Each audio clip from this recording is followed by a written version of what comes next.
Fox Sports. We are Fox Sports. We are Wisconsin.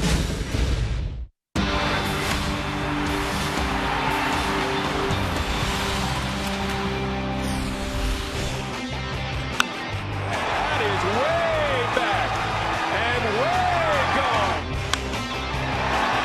Another booming home run from Corey Hart. And there she goes. His third home run of the game.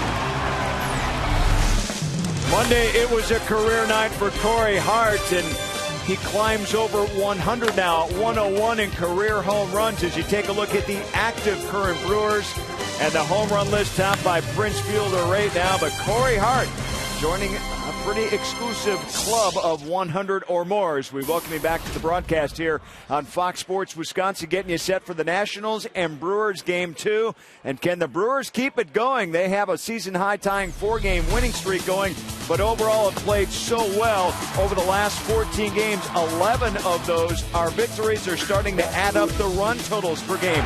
They're above 5 now, slugging 18 home runs, and the pitching looking spectacular with a 3.40 ERA. The hits have been timely. The pitching performances have been timely as well, and even the work out of the bullpen. And that all leads to some wonderful chemistry over that stretch as well. All coming together for the offense and the pitching. BA and Rock explore that when we come back.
Wisconsin is presented by Menards. Save big money on all your home improvement needs at Menards. By Triple Hops Brewed Miller Lite. Taste greatness. By AT&T. And brought to you by Toyota, proud sponsor of the Milwaukee Brewers and the Toyota territory at Miller Park. A beautiful look outside Miller Park. The roof is closed today. It was open earlier. Ryan Braun, Prince Fielder getting their pregame preparations in, and we start play today with the two top RBI producers right here in Milwaukee. Braun and Fielder tied for the National League lead, and runs batted in as we get set for Game 2 of the Brewers and the National Series. Hi, everybody. Brian Anderson along with Bill Schroeder. Great to have you with us today from Miller Park. The Brewers are really clicking on all cylinders right now, Rock. They have continued to play very well at home. They have the best home record in the National League, and this is the spot where the Brewers would like to ride this wave for a little while. And the one thing that's been clicking all season long is those 3 and 4 hitters for the Brewers, Braun and Fielder. These guys have been tremendous all season long. You look at the National League leaderboard in offensive categories, they are sprinkled all over that group. But when you look at what they have done for this team in particular, the Milwaukee Brewers have scored 200 runs so far this year. Braun and Fielder, when you talk about RBIs and runs scored, 115 combined between the two of them. That's 58% of the Brewers' run production this year. These two guys have been terrific all year. Well, and the pitching has been outstanding as well. Chris Narveson gets the ball tonight, but look at the numbers over the last 8 starts. And that's going to pay dividends as the season goes on. You get these long starts, you get these quality starts, and your bullpen is going to continue to get rest. They're going to continue to be effective as the season goes on. Sean Markham, Giovanni Gallardo, up amongst league leaders in wins so far this year. The starting rotation has really held up their end of the bargain. 5-1 in their last stretch. Well, it'll be Chris Narveson. The Brewers have won 11 of their last 14 games, and Narveson trying to keep the club hot. It's the Brewers and the Nationals, Game 2 of this 3-game series. And it's coming up next on Fox Sports Wisconsin.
As he leads the Brewers out onto the field at Miller Park.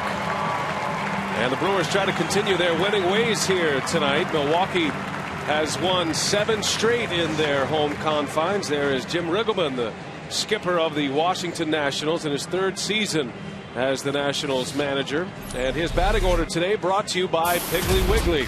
Roger Bernardina leads off in center field. Ian Desmond plays short. He'll bat second. Then Jason Worth in right. Wilson Ramos, Michael Morse, and Danny Espinoza in the middle of Riggleman's order, with Jerry Hairston Jr., Brian Bixler, and Livan Hernandez rounding it out. Chris Narveson making his 10th start of the season. He's been throwing the baseball very well. He's got a 3.44 earned run average. He's 1-1 in his last 3 starts. Has allowed only 3 runs in that stretch in 19 and a third inning. So Narveson has been point on his last 3 times out. Coming off one of his better starts of the season last time out, his longest start of the year against San Diego. Defensively behind him, it's Braun, Kotze, and Hart in the outfield. Kotze gets the call in center. with McGee, Betancourt, Weeks, and Fielder around the horn. Jonathan Lucroy does the catching tonight. The Blaines Farm and Fleet Brewers defense. What a night last night for Corey Hart. 3 home runs, 7 RBIs, tied franchise records on both accounts. And he'll share the outfield with Mark Kotze tonight. Brewers wanted one more left-handed batter in that lineup against Livan Hernandez. Narveson fires. First pitch is a strike, and away we go from Miller Park. Lance Barksdale is the home plate umpire. Adrian Johnson, Field and Colbreth, and the crew chief Tim Welke on the bases.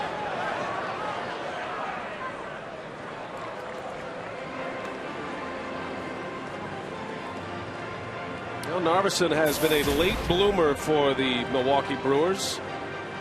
Bounced around in his career.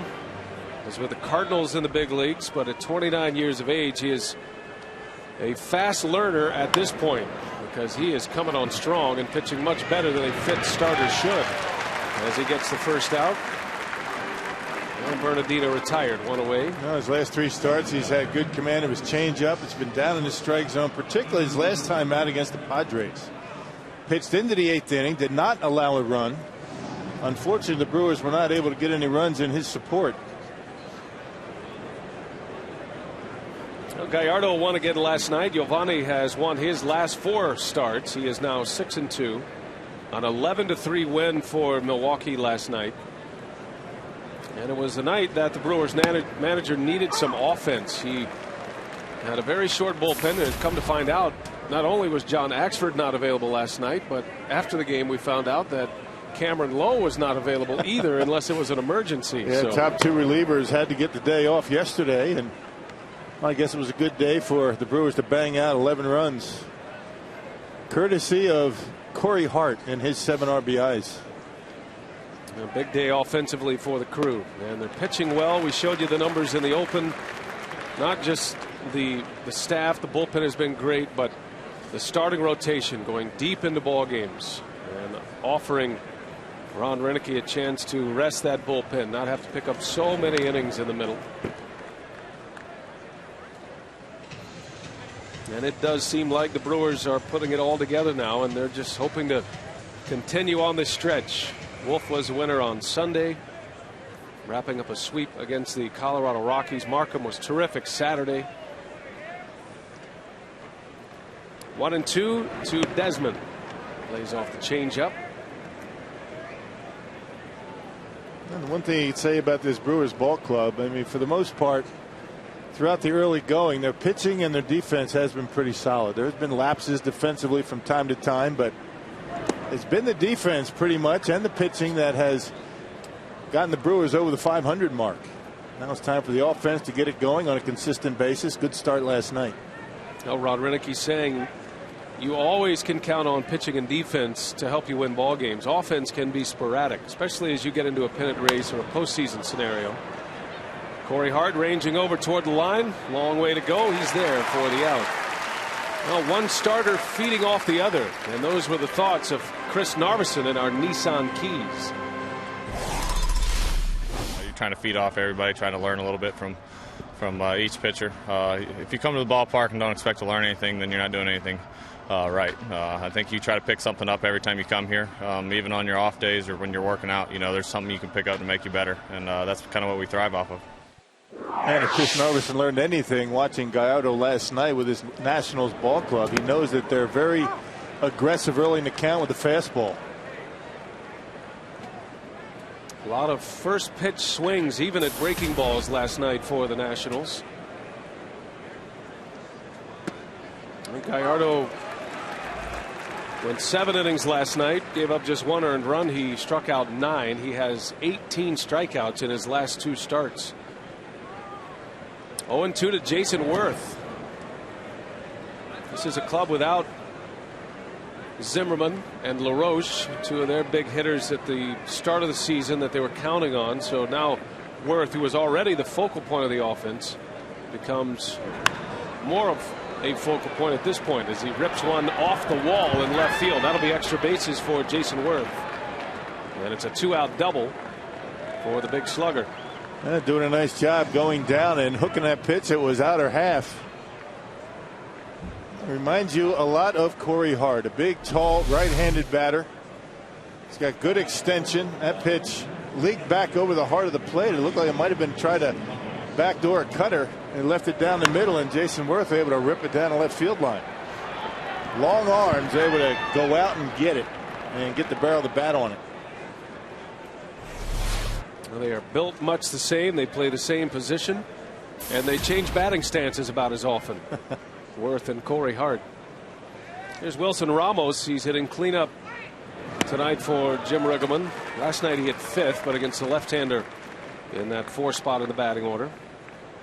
One of the few catchers you see in the cleanup spot in the order. That used to be a big spot for the catcher. And Ramos certainly is a run producer. I feel like he is going to be a big home run hitter and run producer as his career progresses, along with an excellent defensive catcher. He brings all the intangibles to the club as well. Yeah, he didn't get any hits last night, but he hit a couple of balls very hard to right field, and a couple of feet either way. He might have had 2 homers. He's got good power to right.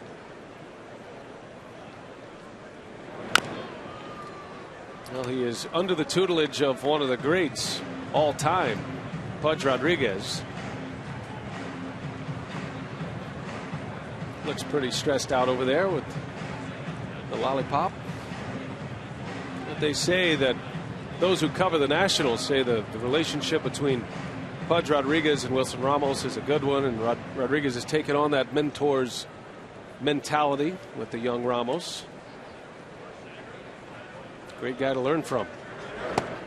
Over 2,500 games behind home plate. You deserve to suck on a lollipop at this point.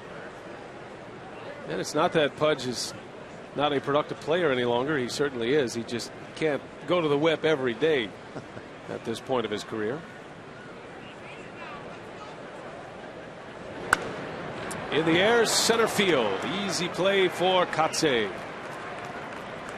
And that's going to do it. So Narveson, a scoreless first. The Brewers are coming up, hoping to stay hot tonight against Washington.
Brewers are now 17-6 inside Miller Park.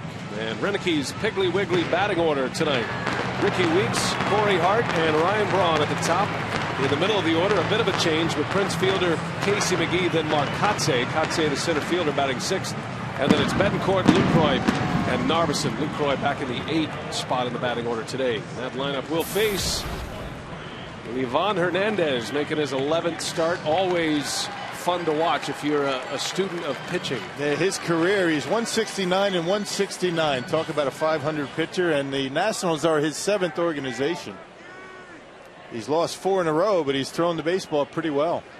Nationals have had a tough time with the run support for Ivan Hernandez.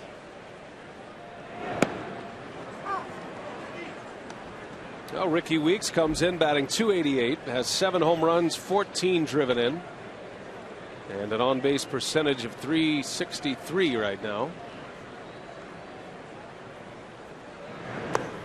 Last night, Weeks was on base 3 times, scored 3 runs. He was hit by a pitch, he walked, and he singled. And he was on base for all 3 of Corey Hart's home runs last night. Just what a good leadoff hitter should do.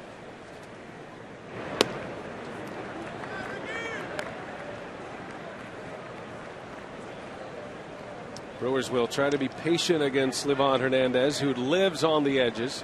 Hey, Bernie's back. Good to have him back. He's been missing, you know. Little sabbatical. 3 balls and a strike. Bernie missed all the fun yesterday, all the sliding. The Brewers with 4 home runs yesterday. Hart had 3, Prince had 1. Well, maybe they'll give him another chance here tonight. Ball 4. Weeks draws a walk. So a base runner for Corey Hart, coming off a franchise record-setting night last night. Powerball home run leaderboard shows 3 home runs for the season stats for Hart, and all 3 of them came last night, and 7 of his 8 RBIs on the season came last night. Yep, and did it on 3 different pitches. A changeup for his first home run, a fastball his second home run, and a slider for home run number 3. So Corey Hart spreading the wealth, showing that he can hit anything when he gets hot. You know, you hear about pitchers who go on and have great performances on the mound, no hitters and such, about, you know, maybe they didn't feel right during their bullpen session. Hart felt that way yesterday during batting practice. Matter of fact, he changed his swing and his approach in the last round of BP yesterday. He was kind of scrambling for something he could go with during the game. Boy, did he lock in on the right swing last night. Yeah, Corey Hart is notorious for that, moving around in the batter's box, trying to get comfortable. But according to Dale Swaim, it's all about getting that front foot down before he starts his swing. When he does that, it doesn't matter if he's standing on his head before the ball is on its way to home plate. He's in pretty good shape.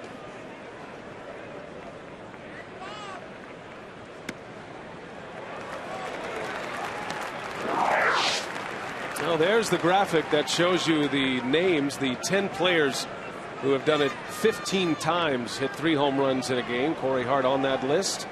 Dale Swaim on that list as well. 1987, the Brewers hitting coach, had a 3-homer game in July against the Angels. That was the year he hit 25 for the Brewers. So Hart is in some good company in franchise history. The last time it was done, Jeff Jenkins back in '03. And not a bad week. Yeah, you talked to Corey, or I should say Casey McGee, about Corey's night. Said, yeah, I had a good week tonight. There's that cut fastball from Livan Hernandez. I mean, he will make stuff up out there in the mound. He'll throw about 6 different pitches, different arm angles, different speeds, different locations. Very unpredictable. He's always had good success against Milwaukee. And you might as well throw out the pitch count with Livan Hernandez. He's already thrown a complete game down in the bullpen, just warming up for this one. There goes Weeks, and a breaking ball ripped foul out in front of it. Well, Corey Hart, some of the thoughts off his 3-homer game last night. You go back to last season. Remember, he got off to a slow start. He was in a platoon situation with Jim Edmonds. Had just 3 home runs in the first 27 games. Then from May 15th on, he was one of the most productive hitters in all of baseball. And he's hoping his demarcation day will be May 23rd this year. That one's hit high in the air. Does it have enough? Back is Bitzler at the wall. He leaps, and she's gone. Oh, man. Stay hot, Corey Hart. Boy, oh boy. A 2-run home run. And the Brewers strike first as Hart has now hit 4 home runs in his last 5 at-bats. And 3 of the 4 just like that. High towering drives on a fastball that leaked back over the heart of the plate. It was supposed to be away. Corey got under it, but again, he's got that leverage. Big and tall, and just able to get it over that left field wall. Yeah, it's more than just a single, Corey. Keep on running.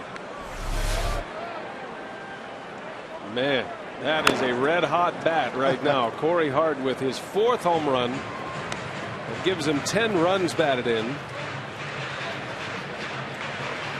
He said before the game the best part of the night last night was that all of 3 of the home runs were no doubters. I mean, they were home runs you could enjoy on the way around the base paths.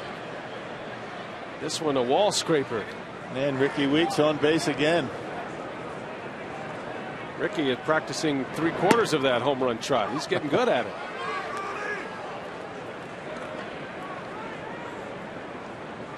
Now Braun quickly down 0-2.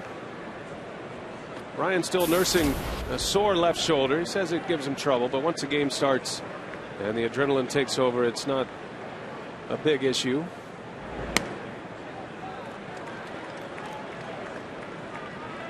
Now with the start that Ryan Braun is off to, you don't want to be sitting out too long. You don't want to cool off. Braun continues to be over at the 300 mark, leads the league in home runs, tied for the league lead in RBIs. And yet he still says the shoulder is holding him back a little bit. You wouldn't know it by the numbers, especially lately. Braun on a 13-game hitting streak. And check out the RBIs. 14 runs batted in over the 13 games. And he and Prince Fielder tied atop the National League leaderboard in runs batted in to start the day. Braun still the National League leader in home runs with 12. Fielder right behind him with 11.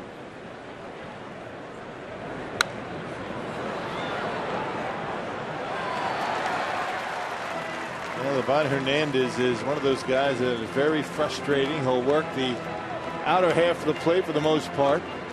Fastballs, cutters, changeups, you name it. He'll try and throw that comeback sinker that starts off the outside corner. It doesn't work with too much of home plate. If he gets ahead of you, he'll drive you nuts. And he is ahead of Ryan Braun. A ball and 2 strikes. Slow curveball. 61 miles per hour. He's actually thrown that curveball in the high 50s at times this year, which seems impossible. Yeah. And it's all about gravity bringing that baseball down at that point. Hitters give up on it, and he gets a lot of called strikes with it.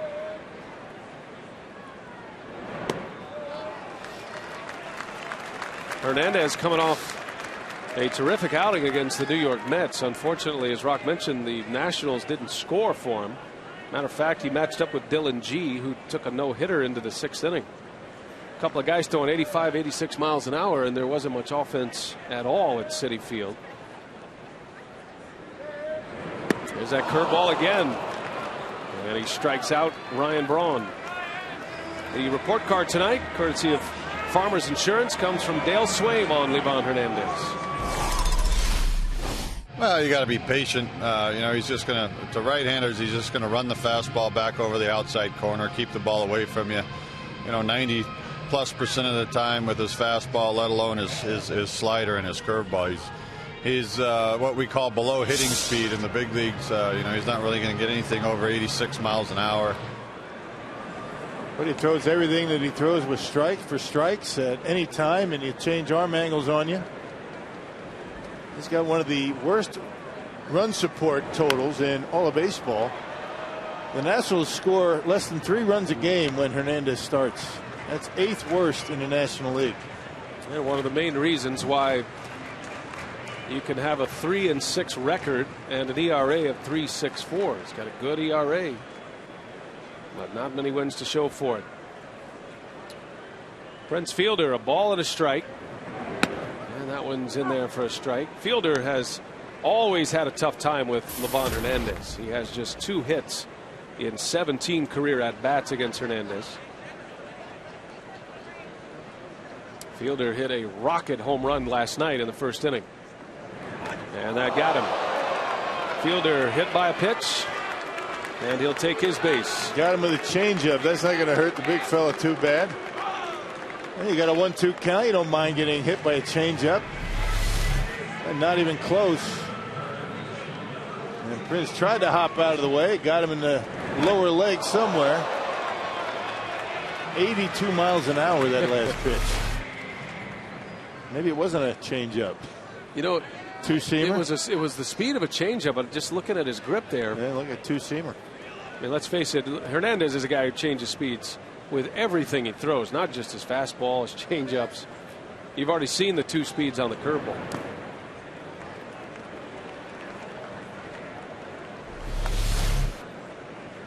And there it is. It's not a changeup grip. Normally all the fingers are going to be wrapped around that baseball in a changeup. That was either a two-seamer, four-seamer, something. I don't know. But it is certainly something that he maneuvers in his hand, the finger pressure. And split the fingers just a little bit to knock down some of the speed. Let's just say breaking ball or fastball tonight. That's a good one. Yeah, that's a good one. Or straight ball, not fastball. Right. The butterfly and the straight ball. Casey McGee with Fielder at first base. 2-0 Brewers. Corey Hart with a 2-run home run. Not a repeat of last night. This is a live telecast. And Hart has done it again. Now 4 home runs in his last 2 days, in his last 5 at-bats.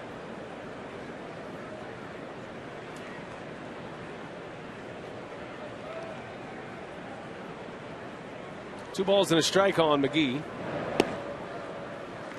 Sweeping breaking ball. 3-1. Hernandez getting a little bit frustrated with himself. He doesn't have very good control of too much yet. 28 pitches. More balls than strikes.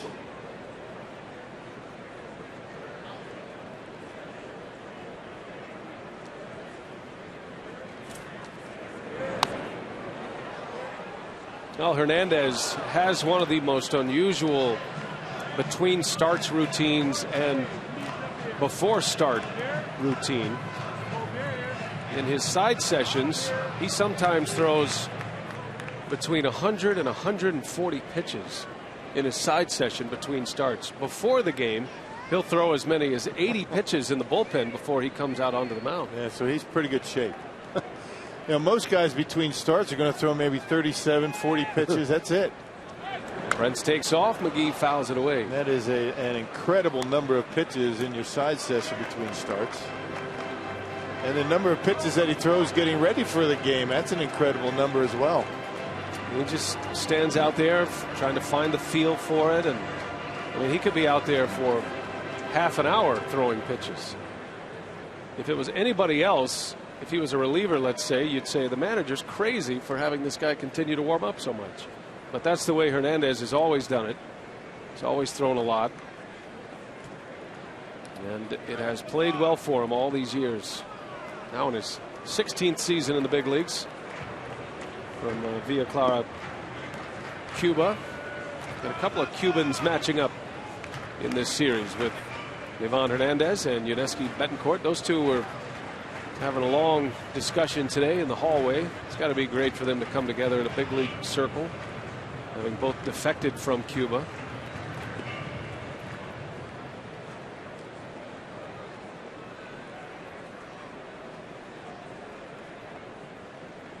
Full count to McGee. Fielder off again, right off the end of the bat. And McGee is out at first. So Renicky puts Fielder in motion, stays out of a potential double play, and 2 gone. Runner at second base now for Mark Kotsay. Man, Livan Hernandez really pulled the string on McGee. Had McGee off the end of the bat, a little cue shot, and because Prince was running, not able to get the double play.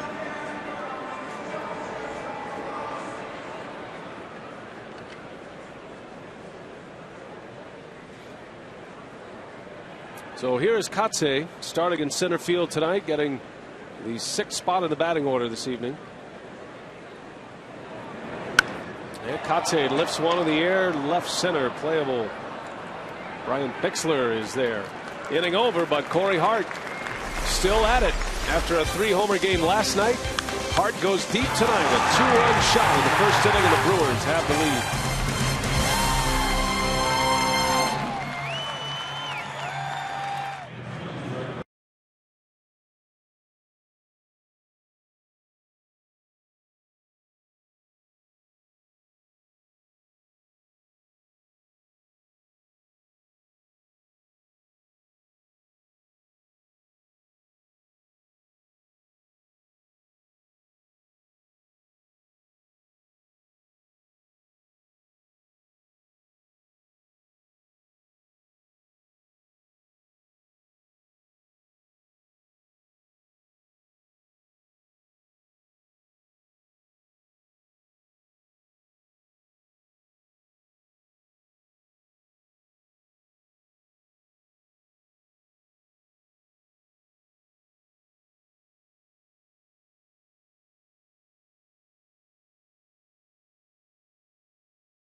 Dave had a 2-run home run in the first inning, giving the Brewers the early lead, just like he did last night.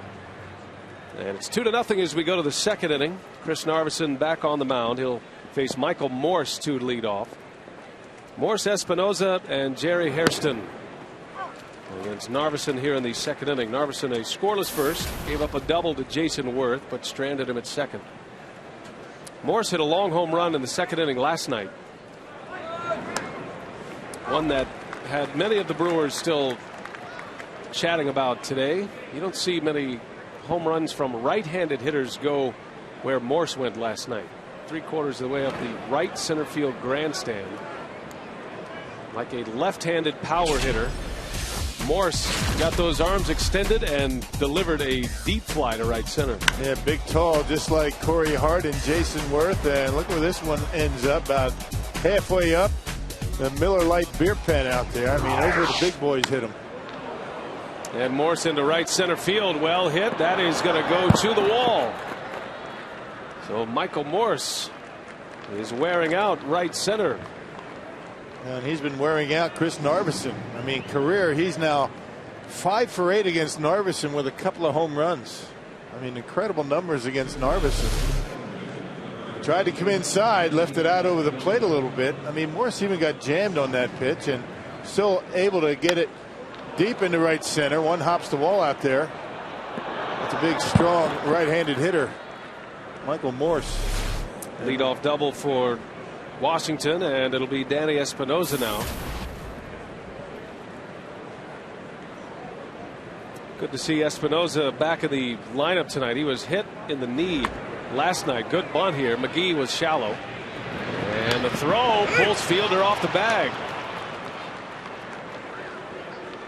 So that'll be an infield hit for the speedy Espinoza. I think McGee thought he had a little more time than he actually did. And Espinoza hustled down the line for a hit. Yeah, I think if Casey had it to Overgate, he might have barehanded that baseball and got it to Prince a little bit quicker. Casey anticipating the bunt. He was up on the grass. You can see he plays it normally. And Espinoza getting down that line very well, able to beat it. Wasn't even that great of a bunt. Casey expecting it, but still not able to get him at first.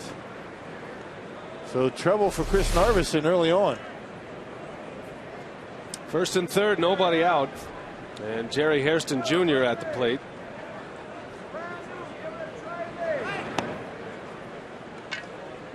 Now the Nationals at the bottom of their order, so a couple of key hitters here for Narveson. You got the pitcher Livan Hernandez in the hold right now. He's a good hitting pitcher. Try to minimize the damage. Brewers look to turn 2 up the middle as that one is sent skyward. Ricky Weeks back in the grass. And out number one. That's a big out for Narveson. And now you can get that double play, get that changeup down in the zone, get the double play.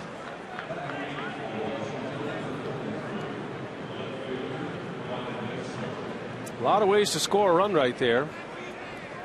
On a strikeout and a pop-up, the two ways not to. Now you would think that a changeup would be a very good pitch against this Nationals ball club, the way they ambush fastballs early in the count. If he has that same changeup that he had his last time out against San Diego, he's going to be in pretty good shape.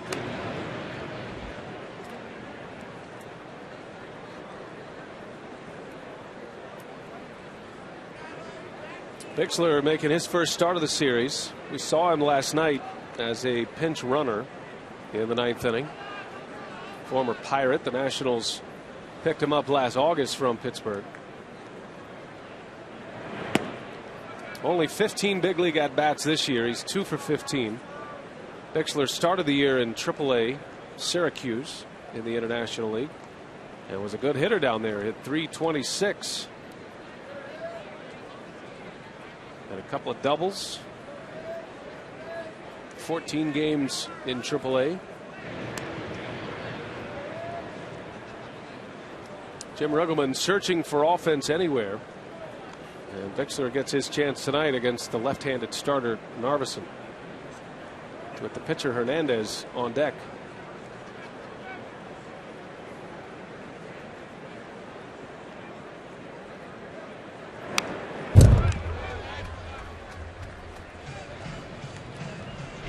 Narveson coming off one of his best starts of the year last time out. Unfortunately, the Brewers could not get him much across the plate, and he left the game in a 1-1 tie. It was rather a scoreless game, a game the Padres would eventually win in the ninth inning on the Orlando Hudson sac fly, the walk-off. Narveson went 7 1/3, just 4 hits. Yep, 1 walk, 4 strikeouts, and the key to his success was that changeup that he was able to throw over the plate but down around the knees. I mean, it was a very good pitch for him.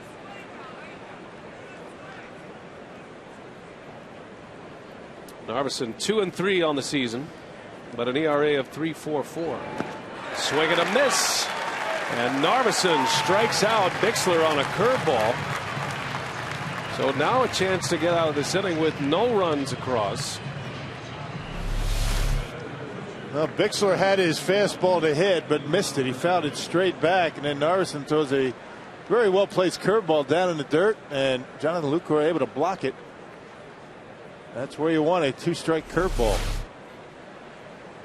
Well, you got to pay close attention to Livan Hernandez at the plate. He's a good hitter. He broke up Dylan G's no-hitter in the 6th inning during his last start. That's kind of been the way it's gone for the Nationals. They have to rely on their pitcher to break up a no-hitter. Last time out, Hernandez has a couple of hits this year. Yep, a 133 hitter this year, but for his career, he's hitting over 200 at 221. That's excellent for a pitcher.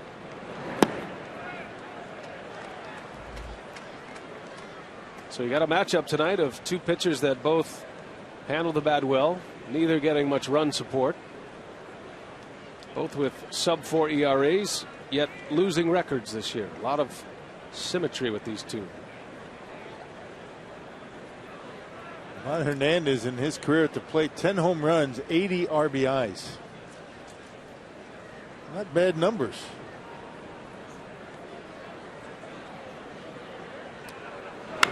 And there's a line drive base hit. Hernandez with an RBI single. And the Nationals are on the board. Got a count in his favor, and Narveson forced to challenge him. He delivers the first run for Washington. Yeah, that's a killer in it when you have a pitcher that can swing the bat like that. Fastball down. Hernandez goes down and gets it.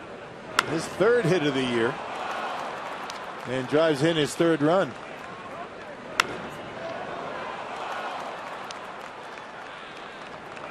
So the Nationals score with 2 outs, the 3rd hit of the inning, and back to the top of the order in Bernardino now.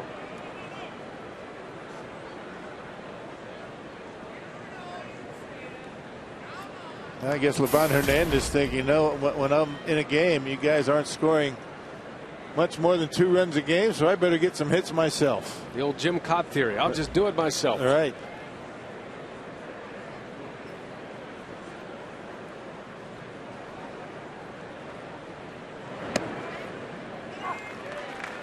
Count even on Bernardina, one of the fastest players in the major leagues.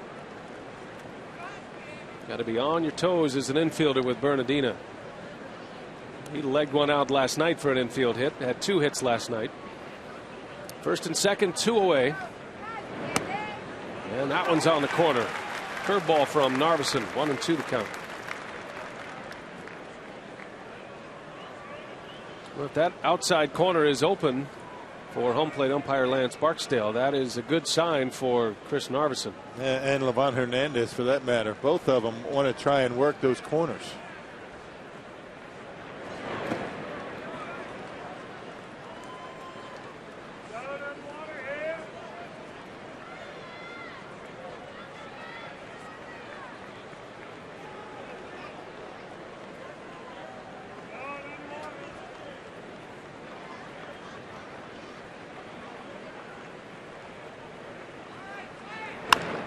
Bouncing ball. Weeks goes the easy way for the out. Inning over. Hernandez drives in a run. 2-1 Milwaukee. We head to the home second.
Well, 2-1 Brewers as we head to the bottom of the second inning. Sign up for Brewers checking at Associated Bank and receive a Ryan Braun signed baseball. Limited time offer for new customers. Minimum deposit of $100. Some restrictions apply. Visit associatedwithsports.com for information. On our way to the bottom of the second inning. Some Drew Olson fans in the ballpark. And then there's the real Drew Olson, Mr. D-List. Are you sure that's the Drew Olson that they're talking about? We have one at the ballpark here. That's an excellent point. Our Drew Olson, who takes care of us.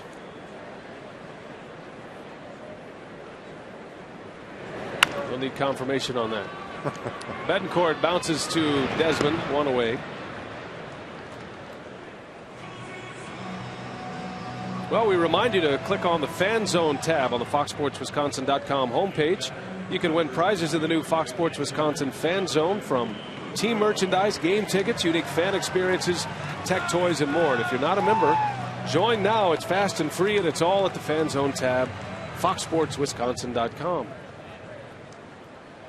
That is where you can find all of Bill and Davies and Jerry's excellent instructionals after the game as well, in case you miss them on Brewers Live postgame. Anything in mind tonight? You working on anything? Cooking up something special? You know, we've been talking about Corey Hart's, batting stance and the way he likes to move around and change his stance. I think we might want to do something along those lines. I'm not going to pin myself down, paint myself into a corner at this point, but if I have anything to say about it, which I don't ordinarily, right, I think that's the direction I might think about going tonight, if Davies okay with it. Lucroy to left field. Back is Bixler with room. And the second out. So it's possible you might be breaking down Corey Hart's swings as home run. What exactly will your role be in that? Will you be acting as Corey Hart? I haven't decided. Oh, I haven't talked about it with Davey yet. We're not talking about Corey Hart necessarily. We're talking about different batting styles and the way a lot of hitters start, but it's important that you finish in a certain way before you start your swing. Got it. Oh, that'll be something fun to watch. But you're leaving yourself open for something that might come up in this game that might be more pertinent and newsworthy. Exactly. All right. Yeah. Nice. Starting to figure out how it works now. Narveson with 2 outs. Has just 1 hit this year. He'd love to return the favor to Livan Hernandez. Hernandez driving in a run with a single against Narveson last inning. And he does just that. A base hit to left. So Chris Narveson with a single. And Hernandez says touche. Well, tough start with the bat for Chris Narveson so far this year. Had a great year with the bat last year. That wasn't a bad pitch either. Sinker going away. Goes right with it. Down toward the end of the bat, but able to dump it into right. Or I should say left field to bring the top of the order to the plate with 2 outs. Which always means the threat of the home run ball with Ricky Weeks, who has 7 this year. Weeks walked his first time up. Big swing and a miss at a wiffle ball.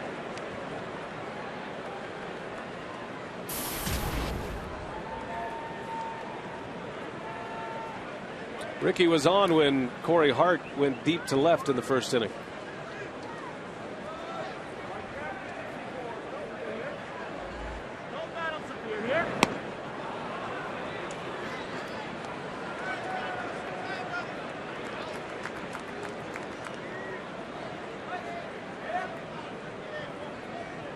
Weeks has had a good run against the Nationals this season, hitting for a .353 average. 6 hits and 17 at bats.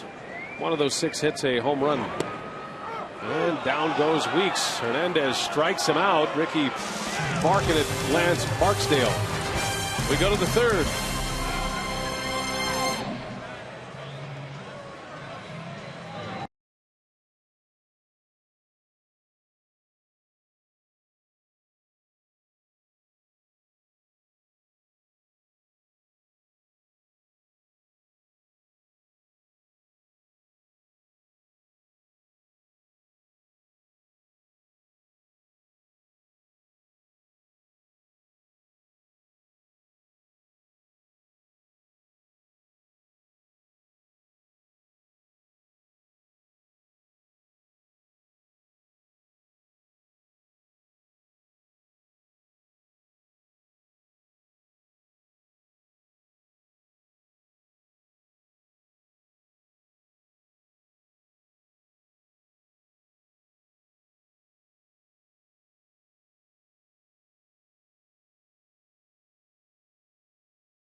2-1, the Brewers lead the Nationals as we head to the top of the third inning from Miller Park. And if you missed it last night, Yovani Gallardo continued his winning streak. He won for the 4th consecutive game. 7 innings against the Nationals, just 1 run, and his 2nd consecutive game with 9 strikeouts, a season high. Gallardo picked up win number 6, and Rocky has strung together 4 very good starts now. Looks like he's got things turned around again. You know, and early in the game, the Nationals were really going after first pitch fastballs, and he made the adjustment. He started to throw cutters and curveballs, and was really very good with his location. 1 walk, 9 strikeouts, and that's back-to-back games with 9 strikeouts. He only allowed the 1 home run. 1 run is all he gave up through 7 innings. So the correction has occurred for Yovani Gallardo. See the numbers last night, and Narveson hopes to build on that here tonight. That's the story with Milwaukee right now. They've been getting good pitching, good defense, timely hitting, a lot of hitting last night. But I think what has Ron Renicky excited about and in anticipation of is the fact that the Brewers can now win a slugfest. They can bang with the best of them, but they can also win the close games, you know, the low scoring affairs. Yeah, the pitching has been very good, and as the starting rotation continues to put together quality starts, that bullpen is going to stay fresh as the season goes on. You look at the splits for the Brewers and their pitching staff. It's very good. The bullpen with a 3.55 earned run average. The starters at 3.8. Matter of fact, 3.83, and near the top or around the top of the National League and team earned run average. Gallardo and Markham tied for the National League lead in wins. Bouncing ball. McGee's got it on a dive. Throw from his seat, and it's not in time. Desmond will leg it out for an infield hit, and the Nationals had their leadoff runner aboard again. They come out to Miller Park for the Brewers Spring Madness presented by PNC Bank, May 27th through the 29th. Save 50% on select seats. Clemens hot dogs and small Pepsi products are just $1. For tickets, call 414-902-4000 or visit brewers.com.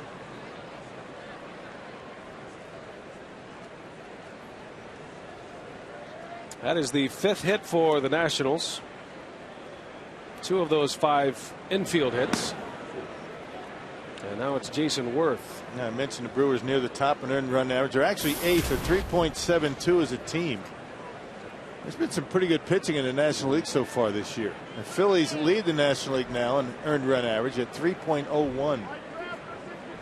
The Brewers are pitching about 2 runs better than they did last year. Runner takes off. Lucroy's throw is late.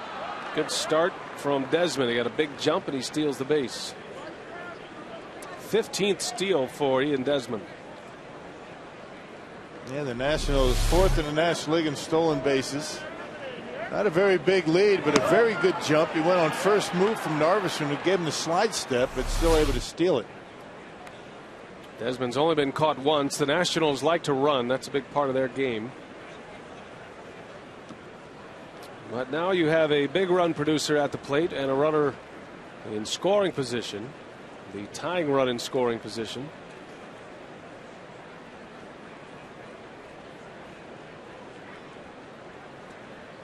Riggleman's club with runners at the corners with nobody out last inning. They managed just 1.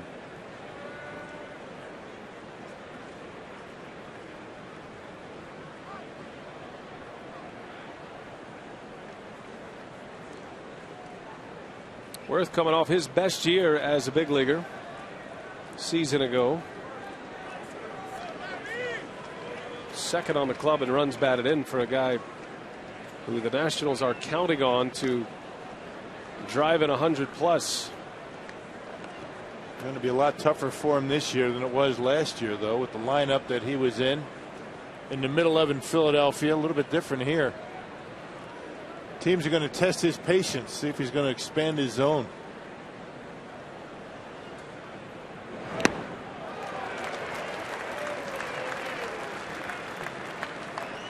Wirtz signed a 7-year deal with the Nationals this offseason. Big contract.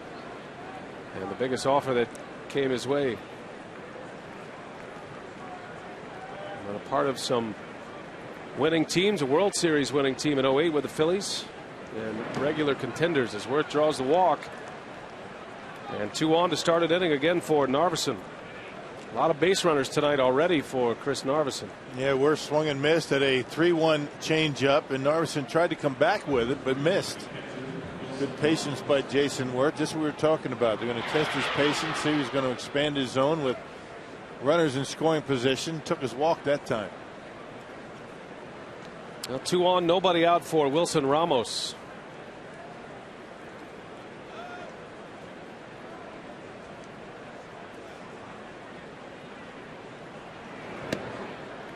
The curveball misses. So important for Narveson to work ahead in the count. When he doesn't work ahead, he usually gets hit.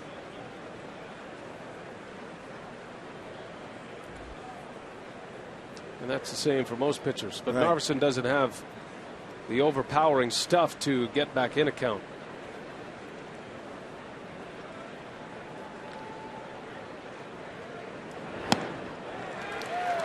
Well, unless you have a hitter that's going to swing out of the zone like that. I mean, ordinarily, if he puts himself in a fastball count and throws it for a strike, he really doesn't have the stuff behind the fastball to blow it by a hitter unless a hitter helps him out. Ramos has grounded into 5 double plays this year. That's the most on the team. Narveson would love one here. Inside corner, just missed the inside corner. 2-1.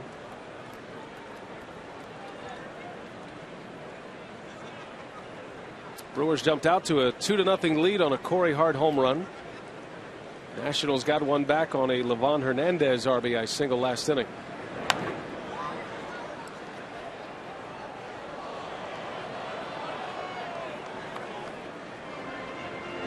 Wilson Ramos, the catcher of the future for the Nationals. He's the catcher of the present right now. He's only 23. Out of Venezuela. Came over to the Nationals in the Matt Capps deal last year, sending the reliever to the Twins.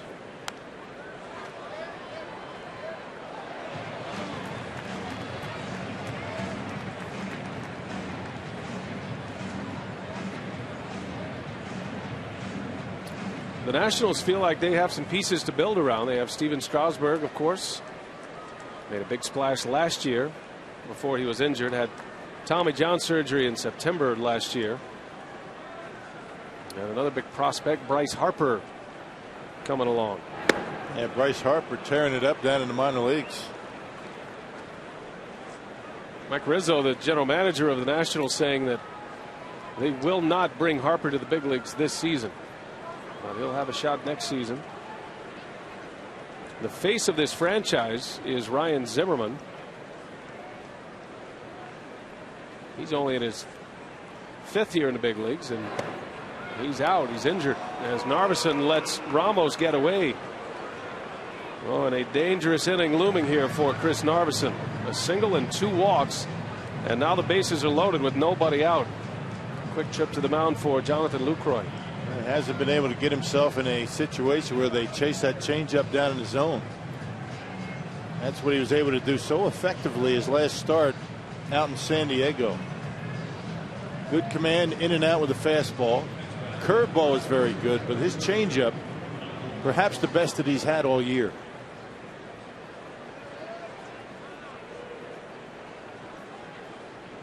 So the base is loaded, and here is Michael Morse.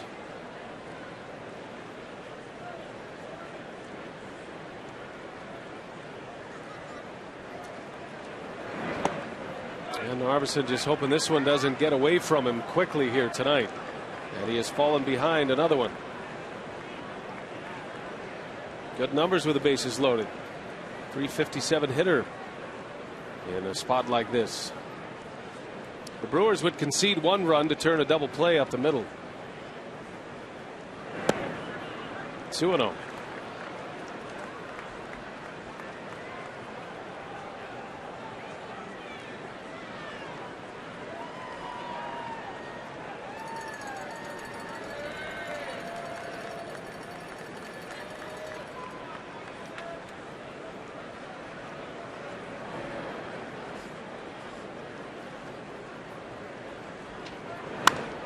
And that one is hit high in the air, left field, way back. And there it goes. A grand slam home run for Michael Morse. His first career grand slam, his 4th home run of the season. And the Nationals have a 5-2 lead.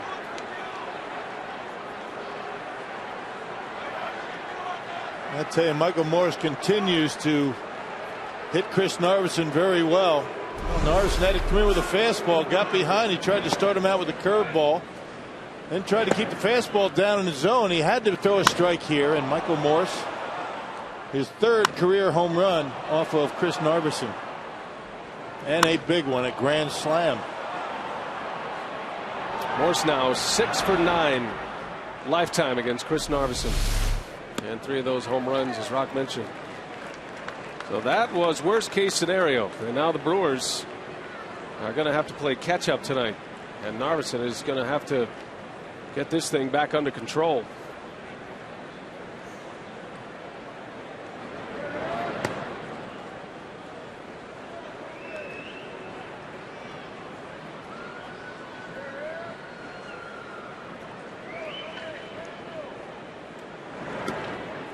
And he's fallen behind.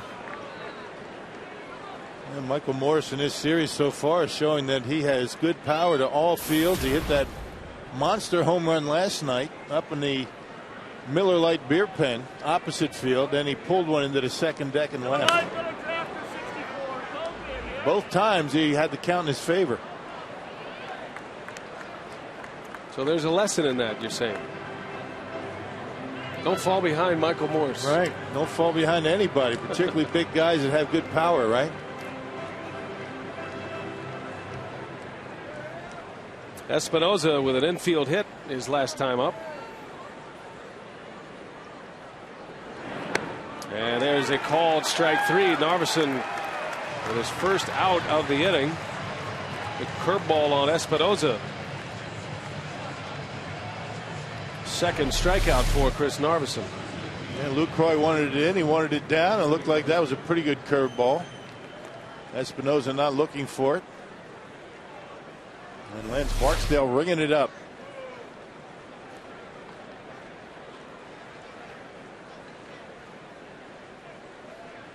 And it'll be Jerry Hairston Jr. Well, a lot of time in this one. The Brewers down 3 early tonight. Last night Milwaukee scored 11 runs on 12 hits. Supporting Gallardo. As Lucroy caught a piece of that foul ball.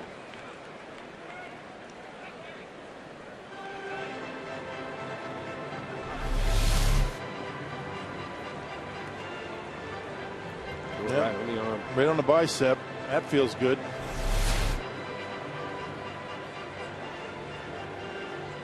So you want to be a catcher. Lucroy is one of those catchers that can, like Jason Kendall, get very small behind the plate. Not small enough that time. No. Not a big chunk.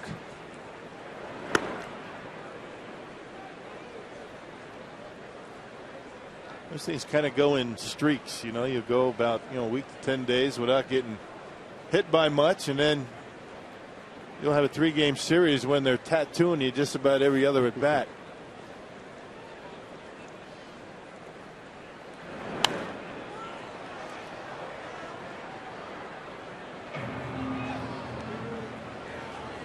Aside from the obvious, where is the worst spot to get hit?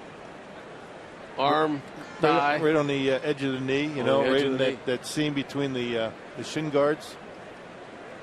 You feel like you're never going to walk again. And then about, a couple minutes later, you're 100%. I'm not sure what that is, but for me, that was the second most painful spot to get hit. I see.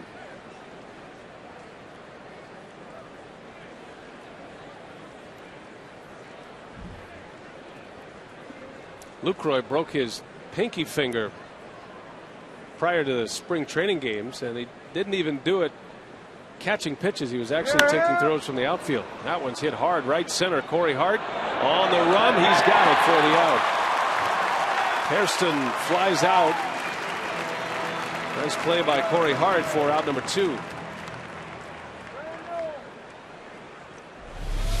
Well, playing deep out there in right field, angling back, and made it look easy on the morning track. Harrison gave that one a pretty good ride to the opposite field.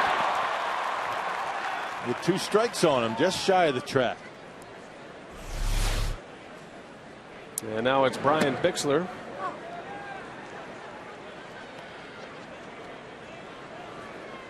Grand slam home run for Michael Morse after a hit and 2 walks to start this inning.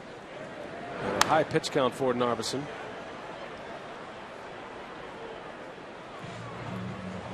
Well, now you just try to keep him at 5, see if you can get things turned around, get through the 5th inning or so, and give your offense a chance to come back. Well, the way the Brewers are swinging the bat right now, especially here in their home ballpark, there's a good chance. Well, these are the kind of games where you're very fortunate to have a stretch of starts where your rotation has been able to eat up innings. Markham with 8. Wolf was able to throw 7. Gallardo yesterday 7 innings. Got him. Narveson comes back and retires 3 in a row, but a big grand slam home run. 5-2 Nationals. Corey Hart will lead off when we come back. See if he can continue his home run barrage.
Is presented by Piggly Wiggly, the official supermarket of Fox Sports Wisconsin. By Ho Chunk Gaming Wisconsin, your ticket to more. And by Subway. Try our $5 featured foot long of the month. Subway, where winners eat. Corey Hart leads off for the Brewers, having already hit a home run tonight. Had 3 last night. And has won off another franchise record, home runs in a 2-game span. Jeff Jenkins has that record, and he'll have to settle for a single. Corey Hart with another base hit. Boy, he is on some kind of run right now, and Hart is a leadoff base runner in the 3rd. And no matter what stance he used, the one on the left, you see Corey last year when he was in the middle of his hot streak, he got the hands a little bit low. You know, feet are always going to be spread out for Hart. Earlier this year, see, he's got a little bit of an angle to his bat. Just another opportunity or an effort for Corey to get a little bit more comfortable in that box, a little bit feet a little bit more spread out. And last night, this is the one I think he should stick with for a while.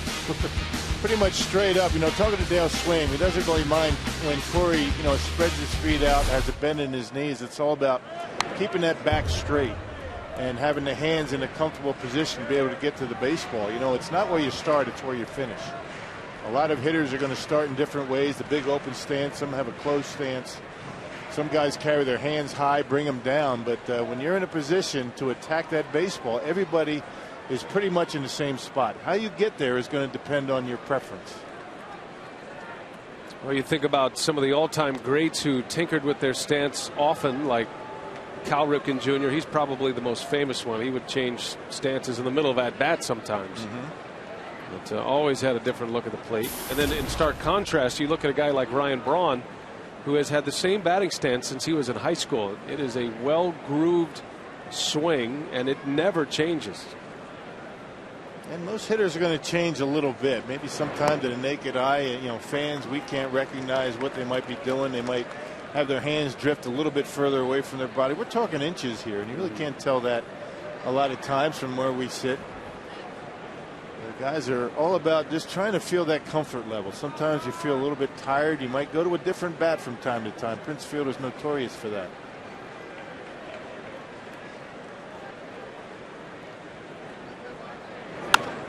Bouncing ball right side, gloved by Espinosa to his feet, and it is in time for the out, and Braun has just been ejected. He slammed the helmet right in front of Adrian Johnson, and Braun is headed to the clubhouse. His manager might follow. That looked like a pretty close play. In regular speed, it looked like Braun beat it. Adrian Johnson rings him up. Well, you don't get that kind of a reaction from Ryan Braun very often, and you don't get that kind of a reaction from Ron Renicky. It's a heck of a play by Espinosa just to get there. He's able to grab it, keep it in the glove, able to get up and make a good throw over to first base.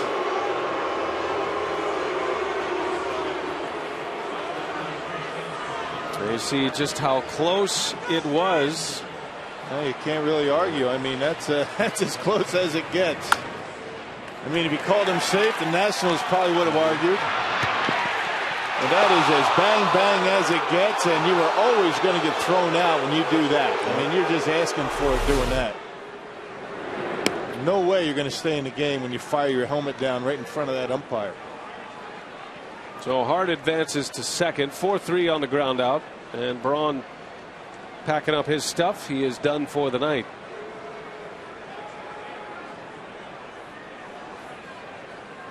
Trying to remember a Ryan Braun ejection in his career. I'm having a hard time coming up with one. Seems like there was one a couple of years ago, but I think he has been run out of a game, but it's been a while. I don't remember one. It was a similar situation. I think it was after a strikeout, but we'll check it out.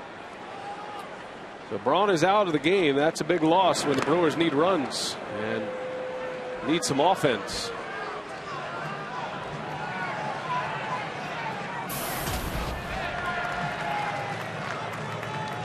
Fielder was hit by a pitch his last time up. He was stranded at second base. And a base hit should score a run. How about Livan Hernandez just motioning to Brian Bixler scoot back? The pitcher setting the defense. And a pickoff play at second base. Hart is just back. And Bixler not far from the warning track. Livan Hernandez turns around and tells him to get deeper. That doesn't have that doesn't seem to have much confidence in himself, does he? Could have all been a play for the pickoff. You never know. Hernandez kind of walked around the mound right there. Looked like he might have tweaked something. We'll see. He's trying to stretch out his back right now. On that spin and throw to second base. He does not look comfortable.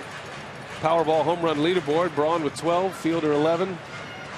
Ricky Weeks with 7. Braun and Fielder 1 and 2 in the National League in home runs.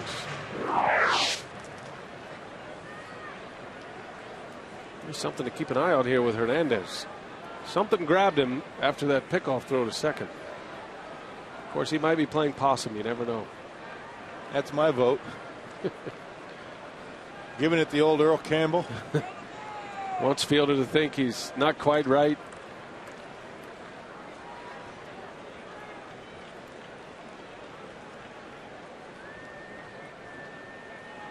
They're holding Hart close to the bag.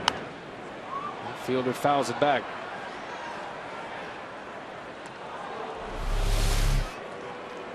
Yep, out of the stretch. You can see the way he bounces off that back leg. Everything looks pretty good here. Drives off of that back leg off the pitching rubber. And getting it up there at 82 miles an hour.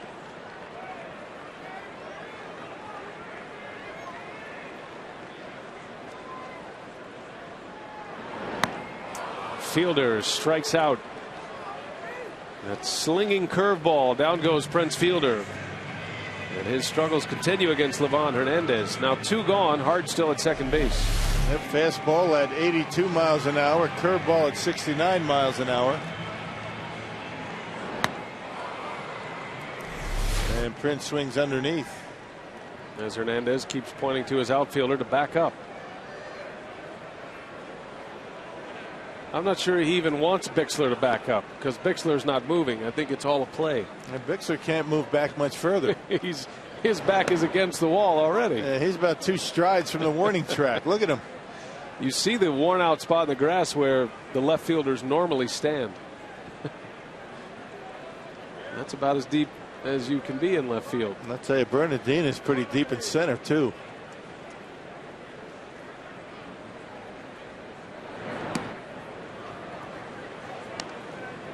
Takes a lot of guts to throw a pitch 61 miles an hour in the major leagues.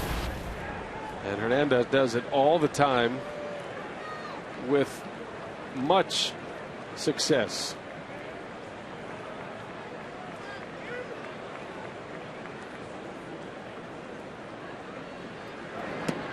Which tells you why he could probably throw 140 pitches between starts. I'm not sure what he's topped out here tonight, but I don't think it's much over 85.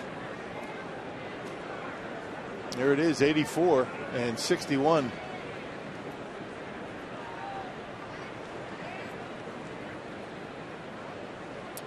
By the way, the last Ryan Braun ejection was back in '09 at Washington against the Nationals.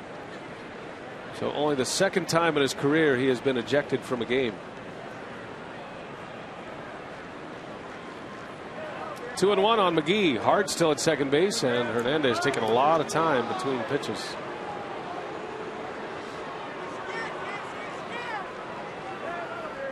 You like the red glove, partner? Matches the uniform. You don't see many red gloves. There's that big curveball. 2-2 the count. There is a rule about glove color, but it falls in the. You're the rule book expert. Right. Red obviously falls in the. You couldn't have a red glove if you were a Brewer. Right. But as long as your it's got to match the uniform. And you can't have a gray glove, like a light gray or a white glove. Nothing that could, contrast with the baseball.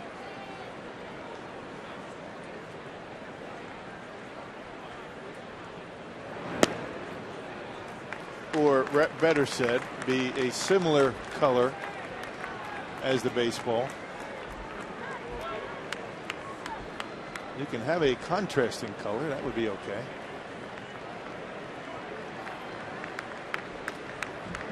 So you like the red glove or don't you? No, I like it. Oh, okay. I'm all about matching. I wish it matched the shoes, though. That's the etiquette. The 3-2. McGee down the line. They were right there for him. Good defense. And now in a rundown, Corey Hart will be tagged out for the final out of the inning.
5-2 Nationals. Chrysler game reset. Bottom one, Corey Hart. His 4th homer in his last 5 at-bats. A 2-run shot, minute 2 zip. But Corey Hart, red hot, but so is Michael Morse. He had a homer last night, and tonight in the 3rd, a grand slam. This guy led the Grapefruit League with 9 homers in spring training and got a big fly tonight, guys. Yeah, and Livan Hernandez continues his hitting ways. That is his 2nd hit. As the Nationals pitcher starts it with a single. The defensive changes. Ryan Braun ejected, so Gomez comes in to play center, which bumps Katse over to left field. Ryan Braun ejected after a play at first. He fired his helmet down and was immediately tossed out. His 2nd ejection. That's how his 1st ejection went down as well back in 09 on a play at first. Little flare, center field. Gomez coming in, can't get it, fires to second, and they got him at second base. They had the right base runner as Gomez takes care of Livan Hernandez at second base on a putout. That goes 8-4.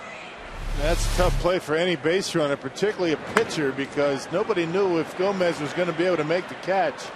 He pulls up and right away knew he had to play at second. So a good heads-up play by Gomez and robbing Bernardina of a base hit. Boy, that's a hang with him for a hitter. Bernardina reaches on a fielder's choice, and the putout 8-4 at second base.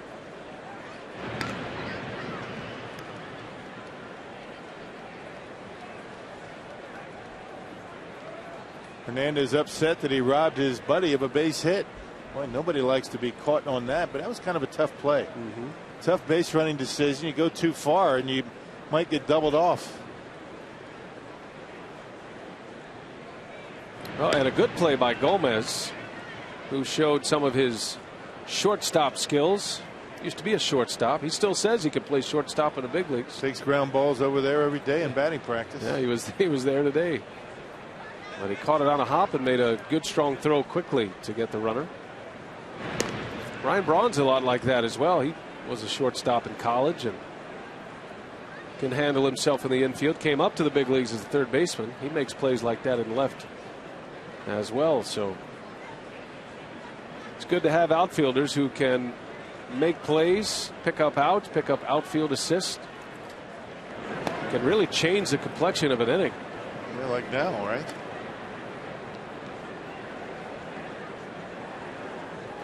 Now Narveson, a ground ball double play away from getting out of this inning, while his bullpen starts to get active behind him.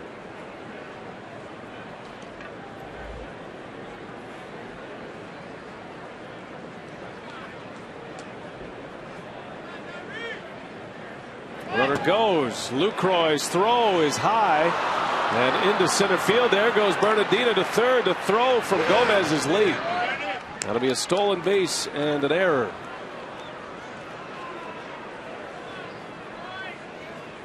Lucroy charged with the error that allows Bernardina to third base. Yeah, but I think a good throw right on the bag, and I think Bernardina is in out at second base. Throw high. It'll go down as a stolen base and an E2. Brewers with 3 errors in the last couple of ball games.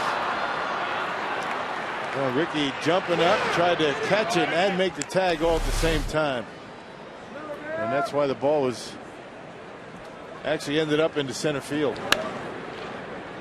That's the 5th steal for Bernardina. 2nd error on Lucroy, and now the Brewers forced to bring their infield in. And Sergio Mitre close to entering this game.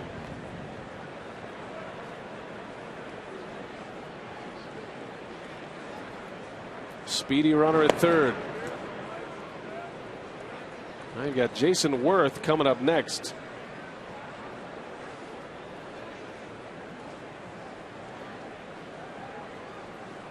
"5-2 Nationals, a grand slam from Michael Morse in the 3rd inning.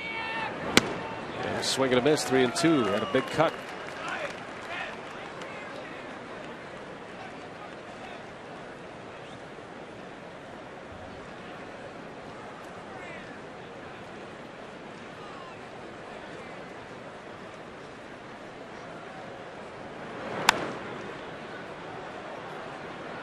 Narveson back with a fastball. Full count to Desmond. He reached on an infield hit. Got a stolen base and a run scored in the third inning.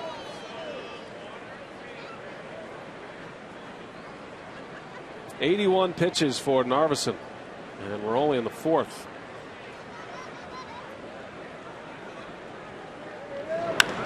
Into center, that's trouble.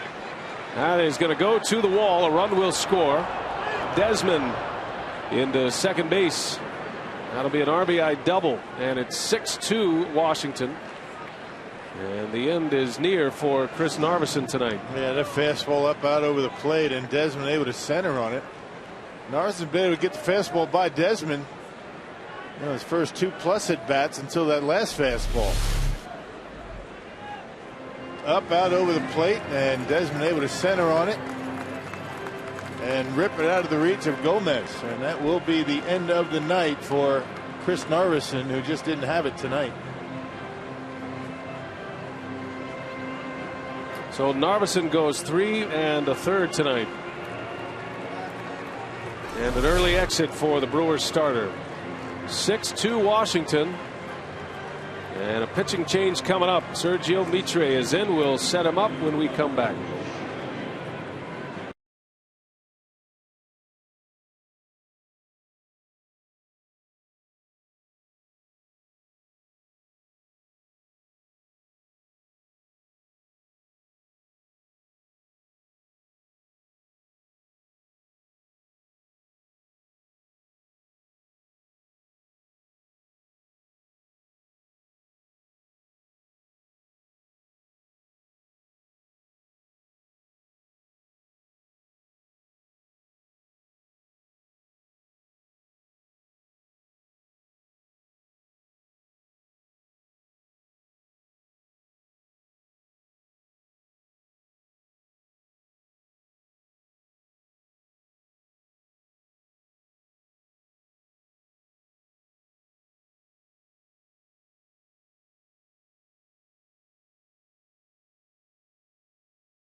Brewers Spring Madness presented by PNC Park. Friday through Sunday, save 50% on select seats. Clemens hot dogs and small Pepsi products are just $1. For tickets, call 414-902-4000 or visit brewers.com. Got the reigning world champs, the Giants, coming to town. And some terrific pitching matchups that begins with Sean Markham against Tim Lincecum on Friday night. Sergio Mitre on the pitch, and he'll have to give the Brewers some innings here. Mitre's been good in this role this year, getting his chances in a long relief role. A 1.96 earned run average. The Brewers acquired Mitre in a trade right before the season started for Chris Dickerson. Mitre coming from the Yankees. Yeah, pitched 2 innings in that extra inning game on Friday against Colorado. Gave up a run in 2 innings. And you would imagine that Ron Renick is going to be asking for 2, maybe 3 from his right-hander out of the pen tonight. We'll see. He inherits a runner at second base. 6-2 Washington, 1 out. Here's Worth.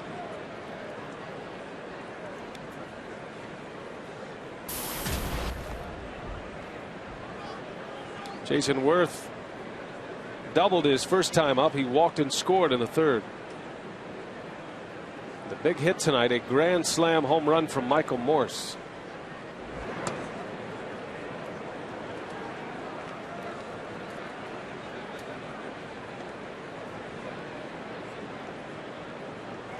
Worth led the National League in doubles last year.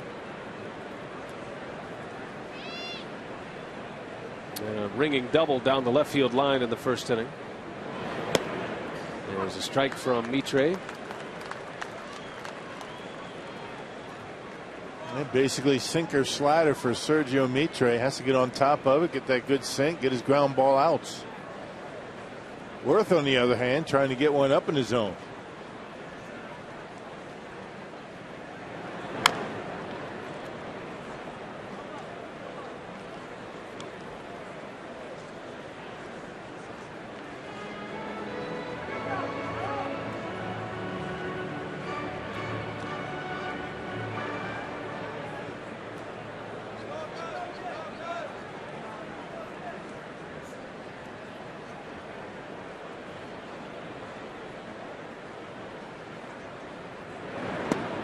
And he went, says Lance Barksdale. Worth down on strikes. Mitre out number 2. He strikes out the first batter he faces. That leads us to our AT&T trivia tonight, and we want to know who are the 2 players in MLB history to hit 4 home runs in a game in Milwaukee. Corey Hart was close last night, hit 3, and it's happened twice in Milwaukee. I was here for the last one. You were not here for the first one. No.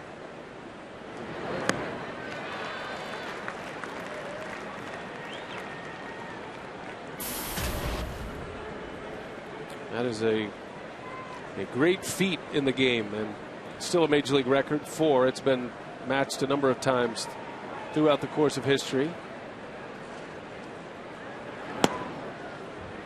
But it happens a lot fewer times than a perfect game. Put it that way, if you want perspective on how rare it is.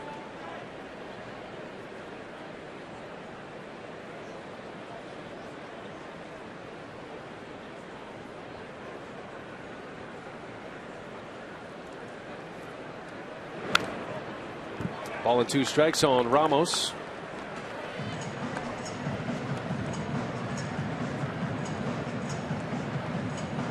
(6-2) Nationals. Mitre trying to settle this game down a little bit, turn it over to his offense, see if they can get it back tonight. Ryan Braun ejected from the game, so that's a big bat out of the lineup.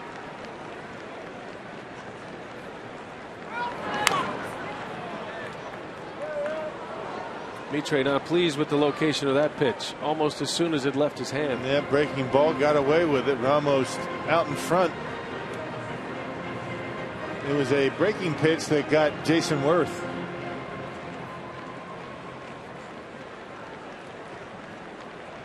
Ron Renicky and Rick Kranitz trying to map out a plan to the end of this game. Runner at second, 2 outs, and the 1-2 just outside. Boy, didn't miss by much.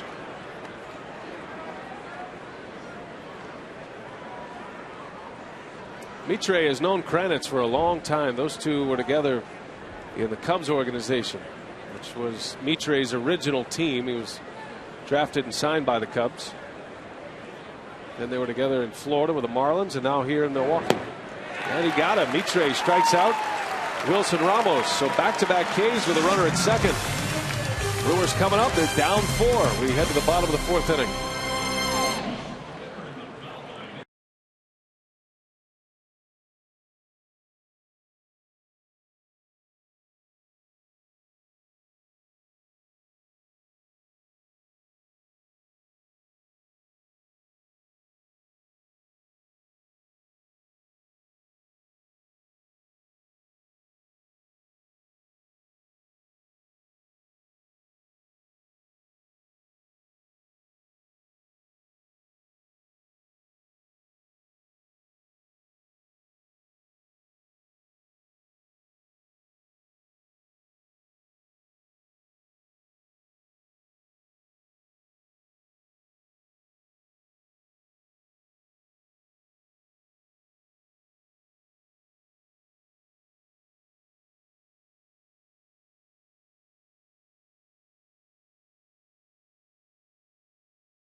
To play comeback tonight. They'll need a few of those. A few home runs here would do.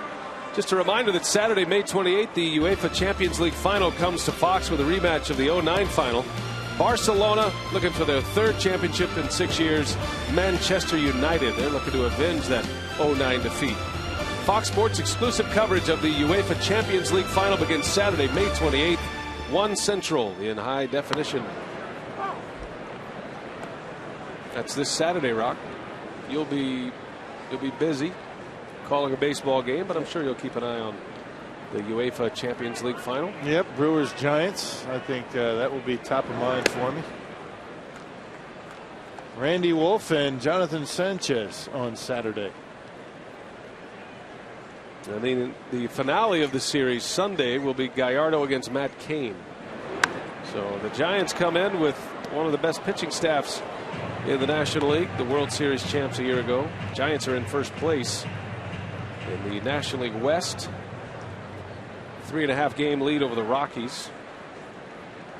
Diamondbacks are hanging in there in the West. They're at 500 and 4 back. Katze right back to Hernandez.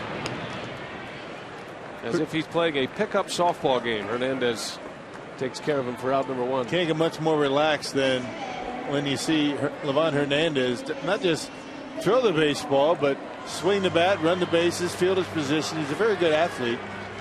He doesn't look like he's putting out much effort, but he is. I mean, he's a better athlete all the way around than he actually looks. That was a good play. Now it's Betancourt in a matchup of Cuba here. These two do a lot of talking between pitches and around the game, especially when Betancourt gets a chance to hit off Livan Hernandez.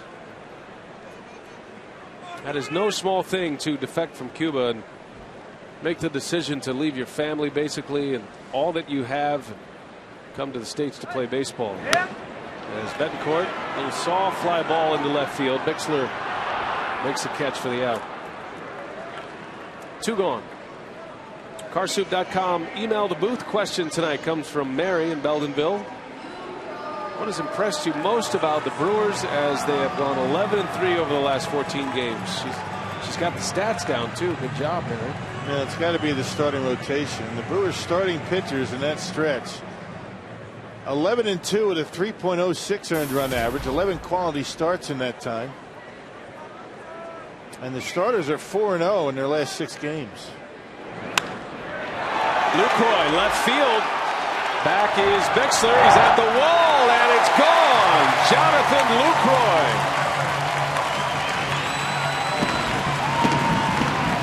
An unexpected power source this season. Lucroy with his 5th home run already. And it's 6-3 Nationals. Well, the Brewers came into play second now in the National League in team homers. They've hit number 51 and 52 tonight. Corey Hart and Jonathan Lucroy. Yeah, breaking ball up in the strike zone. You can see the good hip rotation for Lucroy, and he's able to run it out of here. Number 5 on the year. Way back and left. Boy, Jonathan's really been swinging the bat well, not just for average, but for some power. And Lucroy with the highest batting average on the team coming in, hitting .327. Now 5 homers. 20 runs batted in for Lucroy. All of that despite missing the first 10 games. As Mitre, little sawed-off swing to right for the out, inning over. Well, Lucroy chips away at it. A solo home run with 2 outs in the 4th inning. And the Brewers now within 3.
Top 5 here at Miller Park, and tonight's time of the game winner is Tanner's Grill and Bar in Kimberly, Wisconsin. If they call the Brewers in the next 24 hours, they get 40 Miller Lite beer pen tickets to a Brewers home game this year. This offer courtesy of the Tavern League of Wisconsin and our good friends at Miller Lite.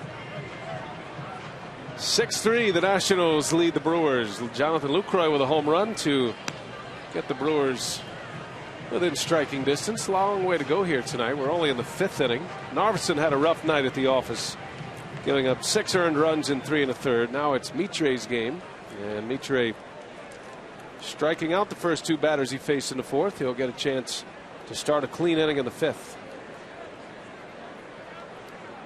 The big hit of this one by the man at the plate, Michael Morse, a grand slam his last time up. And his 2nd home run of the series.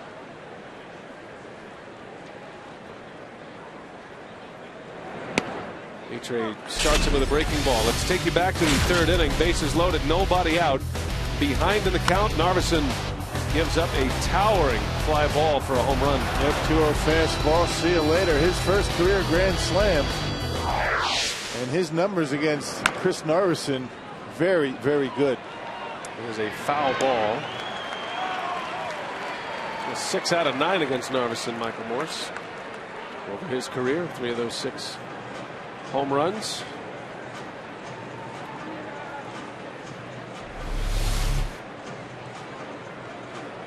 That bounces in fair territory, and you can see clearly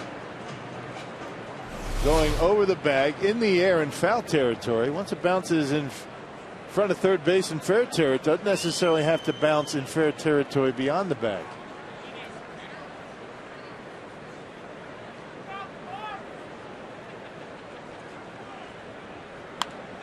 In the left, that's going to fall, a base hit. So Michael Morse is having a night. 3 hits, including that grand slam, and a leadoff single for the Nationals. Again, they put their leadoff hitter aboard. That's the 4th consecutive inning. Banging out 9 hits already. You're talking about the team with the lowest team batting average in the National League. A curveball up in his zone from Sergio Mitre, and Morse able to wait back. Those big long arms, able to hook it again into left field. Did the same thing in a double last night. Here's Danny Espinosa back in the left side of the box, and he takes one upstairs. A lot of baseball tonight underway. The Reds, losers of 6 in a row, they are tied with Philadelphia. Cincinnati getting 2 runs in the 5th. That game is going to the 9th now, all tied at 3. Phillies won big last night.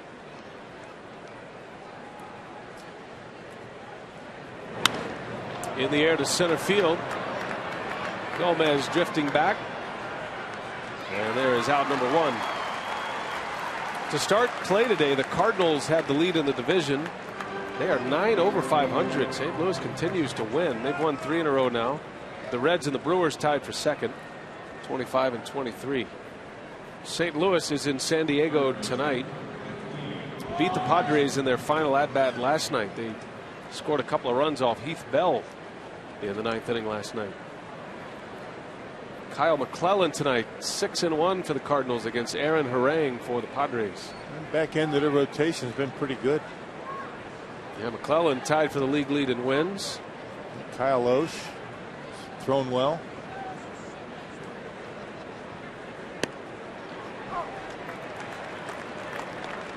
Elsewhere tonight out west, the Giants host the Marlins. Rockies and the Diamondbacks played earlier today, a makeup game, and it was a 12-4 win for Colorado. Carlos Gonzalez hit 2 home runs in that game today, now with 8 on the year. Wasn't much of a factor in the Brewers series. He was injured, had a leg injury in the series prior, although he did homer in the series against Milwaukee. But that was a big bat out of the lineup for the Rockies during that 3-game sweep by the Crew. Yeah, Gonzalez was hampered by that groin injury, and Todd Helton had a back issue.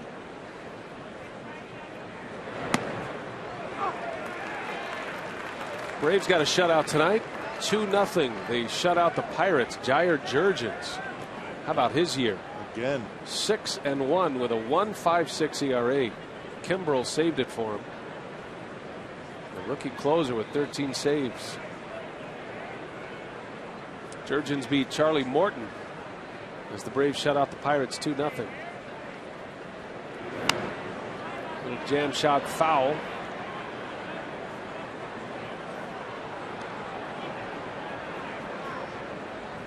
So the Rockies won the first game of that doubleheader against Arizona. The second game is underway. They're in the 5th inning.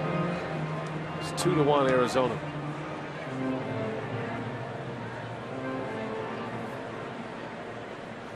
Cubs lead the Mets 6-1 at Wrigley. Dempster up tonight. And the Dodgers lead the Astros in the 6th inning. 5-4. Houston got a win in their final at bat last night.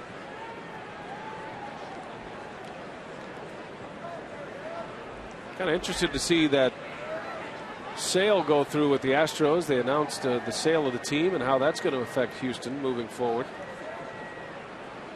Looks like a team that has a lot of work to do to rebuild, but an owner that has a lot of money and will try to get things going quickly, you would imagine. Used to be pitching was the strong suit of the Houston Astros with that good starting rotation, that power bullpen, but pitching hasn't been all that great in Houston this year. Whereas Hunter Pence has been very good. Offense not that great either.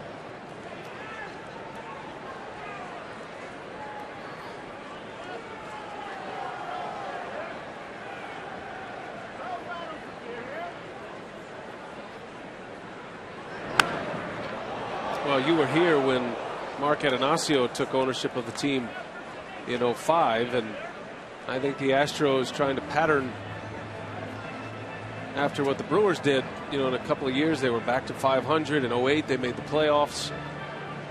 Slipped a little the last 2 years, but hoping this is the year that they get back to the postseason. Well, Brewers in a little bit different situation. They weren't really hampered by a lot of very big contracts like the Carlos Lee contract. That's going to be hanging over the Astros' head for a while. You got another couple of years of that contract, and as much money as the Astros gave Lee, I mean that's something that a team that doesn't have a whole lot of money to spend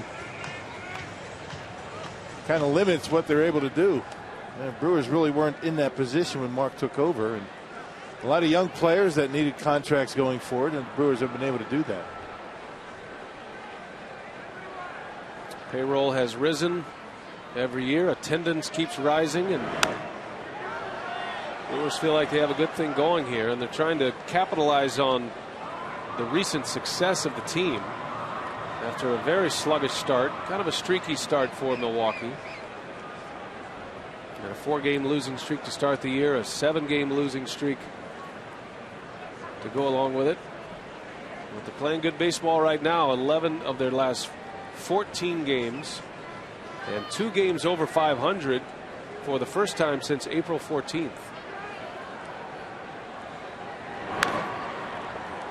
You take away that 14-game stretch that the Brewers ended up going 2-12. They started out 0-4, and then they had a 2-8 road trip to the East Coast. I mean, other than that, you can't take it away, but other than that, they've been pretty good. Yeah.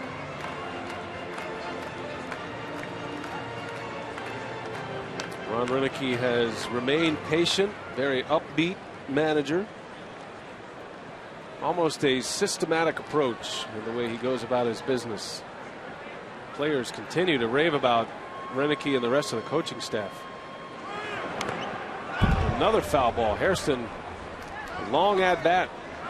As we check in with Mark Concannon. What do you have, Mark? Well, BA, just to add to the discussion of the progress the Brewers are making, Cameron Lowe told me yesterday this team reminds him of the Texas Rangers when he started with Texas, a team that first had a lot of offense, then needed to get the pitching, and they got that combination and then got to the World Series, of course. So Cam thinks that the Brewers can follow suit like Texas did. Yeah, it takes all the pieces, doesn't it? You can't live on offense alone, that's for sure. Very few teams do that. And of course the Rangers, while they have a lot of young pitchers, Their big move last year was acquiring Cliff Lee, and they had the minor league system to go get Cliff Lee, and that really put them over the top. But they did get a shutout from one of their young stars last night, Luis Ogando. A complete game shutout. Yeah. Jonathan Lucroy going out to give Sergio Mitre a little bit of a break here. This is a 12-pitch at bat right now to Jerry Hairston. He is wearing out Sergio Mitre. It's a battle of attrition right now. 12 pitches and 10 of them strikes. He's also caused us to go through our entire resource material for prep and on air tonight in one at bat. 2-2 the count. Still pitch number 13. We'll see another one. He breaks his bat. Mitre cannot shake Jerry Hairston Jr. It's impressive that Mitre has been able to throw 11 strikes to one hitter and not able to get him out. Zach Greinke knows all about marathon at bats. Remember the at bat on Neil Walker. Walker ended up with a home run in that sequence. They take a lot out of a pitcher.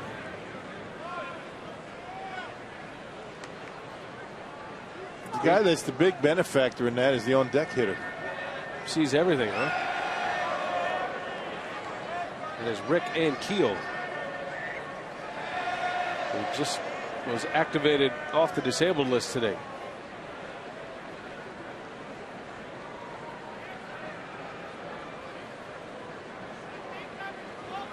Still 2-2.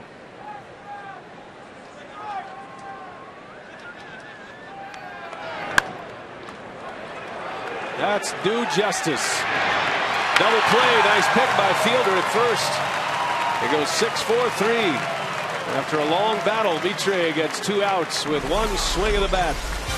And a scoreless inning against the Nationals. We head to the bottom of the 5th. The Brewers down 3.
Miller Park, Milwaukee. The roof is closed tonight on a cool night in the Brew City. Temperatures in the 50s tonight.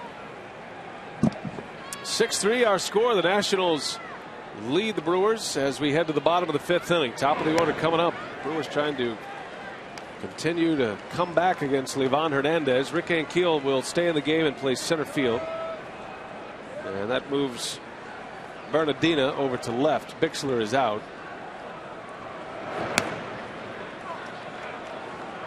Jonathan Lucroy with a 2-out solo home run in the 4th inning to make it a 3-run game.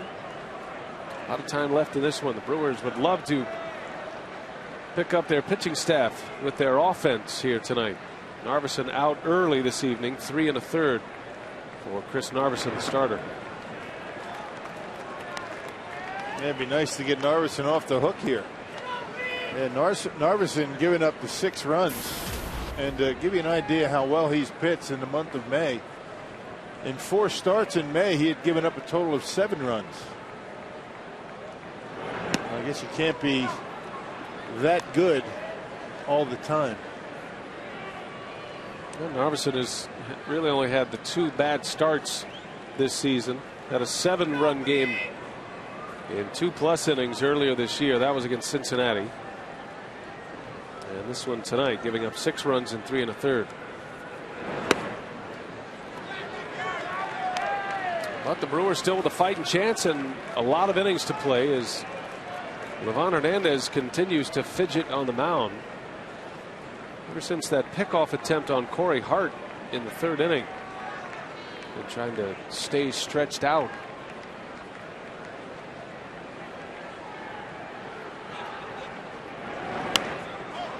Weeks pops it in the air, shallow right field, and that is dropped. And Weeks hustling all the way into second base. That's how you do it right there. That can get an offense going. Yeah, that's great hustle by Ricky Weeks. How many big leagues just going to put their head down and stand at first base all dejected? Ricky Weeks running hard out of the box all the way. I mean, that's Jason Worth's baseball right there. I mean, that's a right fielder's ball. He got there. He just gave up on it. And Espinosa, a one-hand effort, and dropped it. There's no excuse to allow that ball to drop. I mean, Jason Worth has to call off his second baseman there. And look at Weeks' run. Never let up, thinking about 2, and as soon as he saw it down, he was on his way. And that's what you can expect, and that's what we've seen from this club all year. And now Corey Hart is up, the hottest hitter in the lineup. Remember, Ryan Braun ejected from this game back in the 3rd inning, so it's Carlos Gomez in that 3-hole right now. So all of a sudden, Hart moves into a prime spot in this lineup to produce runs. Brewers down 3. Hart with 2 hits, including a 2-run home run in the 1st.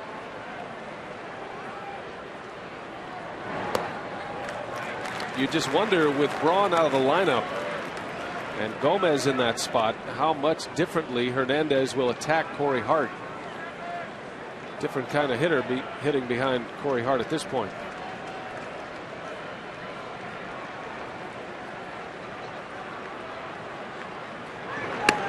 Now, if you're talking about whether he's going to challenge Corey, he won't, because he doesn't challenge anybody. He relies on off speed and working the corners, keeping the ball down, getting ahead, and having hitters hit his pitch. So he's not going to be throwing pitches down the middle, regardless of who's behind anybody. And it's 3-1. That's what you get. You know, 2 balls, 1 strike. You get the big lazy curveball, and he misses outside. One thing you might see from the Brewers in this situation, 1st and 2nd. If Corey walks with nobody out, you might have your number 3 hitter here bunt. Drop down a bunt, advance base runners. See what he gives him here, 3-1. And Hart backs off. Another one of the Livan Hernandez tricks to the trade. Varies up his delivery. Make a hitter stand there. Weeks out at second. Nobody out. And there's a shot right to Hairston. Throw to second is late. Boy, they had him played perfectly. Had Hairston right on the line, and Hart a soft liner for an out. First out of the inning. Well, to answer your question, we're going to challenge Corey Hart. The answer is no. It was a 68-mile-an-hour curveball. Corey a little bit out in front, but good base running by Ricky to get back. Back to our AT&T trivia. Who are the 2 players in MLB history to hit 4 home runs in a game in Milwaukee? That was Willie Mays, 1961, while playing for the Giants against the Milwaukee Braves, and Shawn Green, Shawn Green playing for the Dodgers in 02 against the Brewers. Right here at Miller Park. Yep, that was a day game. Never forget it. Brewers just continued to throw Shawn Green strikes in that game. Couldn't figure out why. And every time they did, he'd hit it out.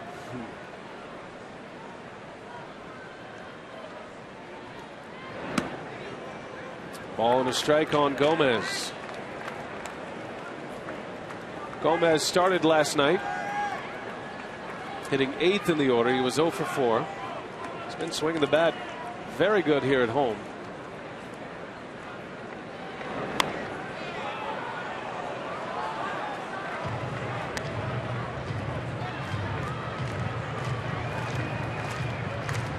Gomez with his first at bat of the night.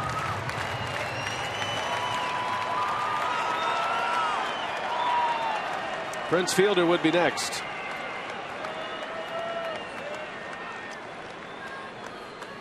Ricky Weeks hustling his way to second base after an error on Espinoza.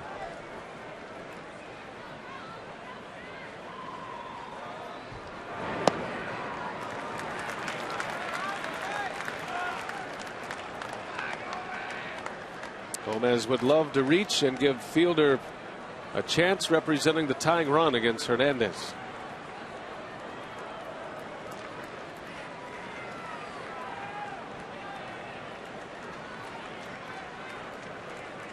Two balls, 2 strikes on Gomez.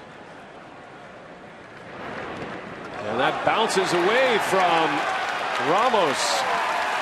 That could be a big play. Now Weeks at third base with just 1 out. Opens up more scoring opportunities for the Brewers in the 5th. Well, got a little bit lazy, did Ramos on a pitch. He tried to backhand it. Can't allow that to happen. You got to block the pitch. You got to get down on your knees and block it. You know Hernandez is going to keep it down in his zone, and not a very good effort by the Nationals catcher.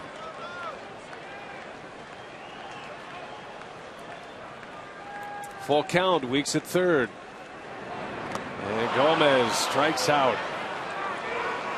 They chased one, chased ball 4, and Gomez is retired, the second out of the inning. That's a big out for Hernandez. That little slider took a little bit off of it, and not in the zone. And Gomez did a nice job laying off the 2-2 pitch.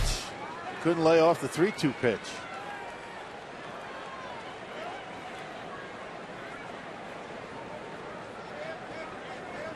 Fourth strikeout for Hernandez. Now Fielder with 2 away. And a slow curveball in there for a strike.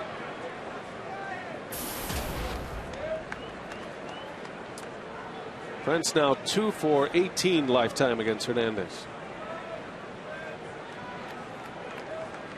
He has had his number like few others.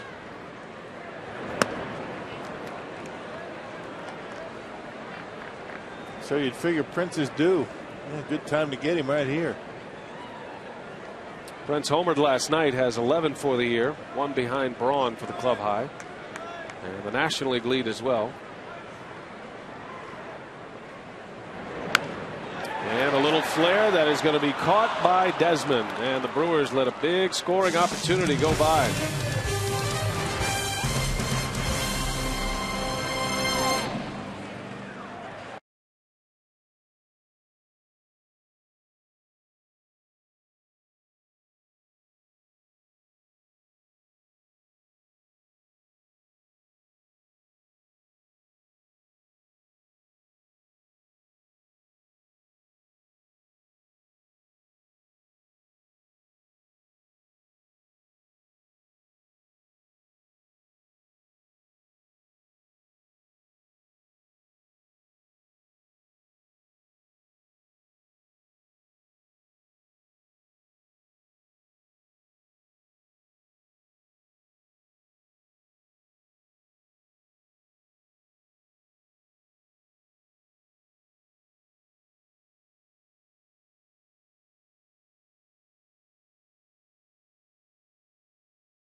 at Miller Park.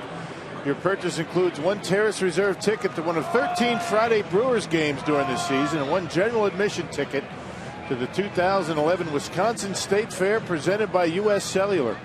Offer is valid even for marquee opponents like the Cubs, Cardinals, and Twins. Visit Brewers.com to order your Fair Friday tickets. Sergio Mitre back on the mound for the Brewers. He'll face Rick Ankiel to start it. Ankiel in the game defensively last inning, and his first at bat. Ankiel had an injured wrist, a right wrist sprain, and his first game back from the disabled list.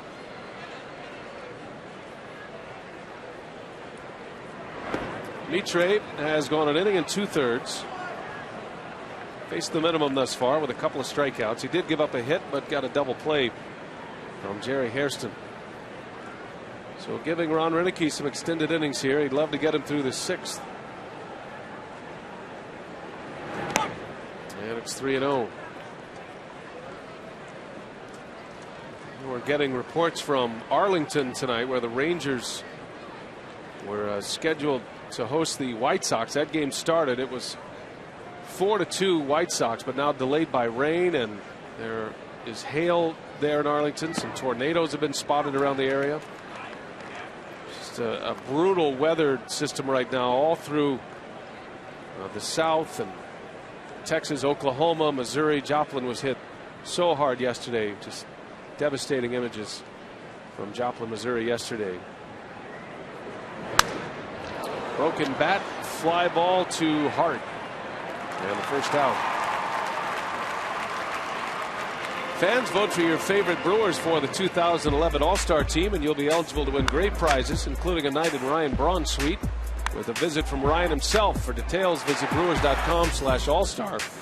Vote early, vote often, most importantly, vote Brewers. And some crazy weather all around the world, last few months, hasn't it? Been crazy. Very scary pictures, as you mentioned, in Missouri. The weather has been terrible everywhere. I was talking to Bob Carpenter, who is the Nationals play-by-play announcer and author of the famous scorebook that I use. But he's from Tulsa, and he got a call from home earlier today before the game, and certainly thinking about Bob and his family. They've had tornadoes touch down all around his home back in Tulsa. There's Bob. And F.P. Santangelo calling the game for the Nationals.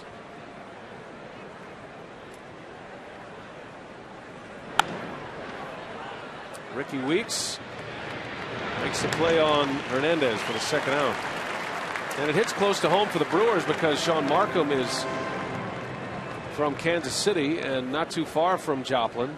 About a half hour, I believe. And he was very anxious to call home yesterday and find out if all his family and friends are okay, and they are at this point. It's a tough thing.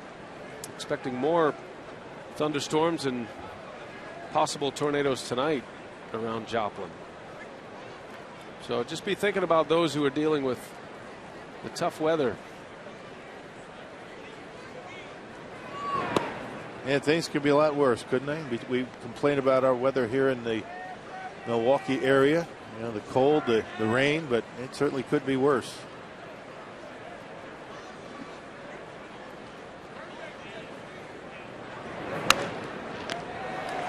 Shot to McGee, and he's got him for the out. Bernardino retired. Nice play. Mitre doing a good job. 2 2/3 scoreless so far tonight.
By the Wisconsin Lottery, reminding you to please play responsibly.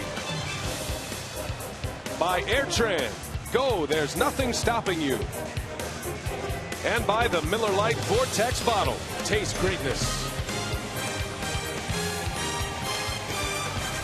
Beautiful Miller Park, Milwaukee. Great to have you with us tonight. The Brewers trying to come back in this one. Had an early lead. A 2-0 lead after Corey Hart delivered a 2-run homer in the first, but Hernandez has held him down since. He did give up a home run to Lucroy in the 4th inning.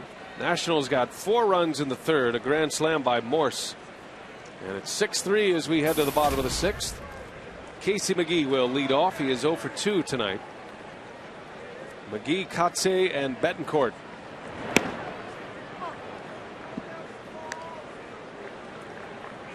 Hernandez has been good enough in this game. He had a great game his last time out against the Mets. A low scoring affair won by the Mets. Hernandez dropping to 3-6 with the loss. He's given up only 2 runs in his last 2 starts. That covers 14 innings of work. It's all about run support, and he's got a fair amount of it tonight. Second most runs the Nationals have scored with him on the mound this year. Nationals scored 7 earlier this year for Hernandez. Well, the Brewers know they're still in striking distance. First priority is to try to get Livan Hernandez out of this game. Approaching the 100 pitch mark right now, but as we mentioned at the outset, it just really doesn't matter for Hernandez. He's a guy who could pitch all day, you feel like sometimes. Well, when you add the 70 pitches that he throws in the bullpen while he's warming up, what's he at now? Almost 170? He's just getting warmed up right now. He's just hitting his stride. 2-2 to McGee. And there's a shot, a base hit to left. Casey McGee with his first hit of the game, and the Brewers with another leadoff man aboard. That's back-to-back innings. See if they can cash in this time. Yeah, Brewers have done it 4 times. Gotten their leadoff hitter aboard. You know, Casey doing a nice job with that little bit of a turn of that knee, trying to stay back on that curveball, and it was up just enough to bang it into left. Now it's Mark Kotze. Started as the center fielder, now playing left field. Kotze pulls one foul.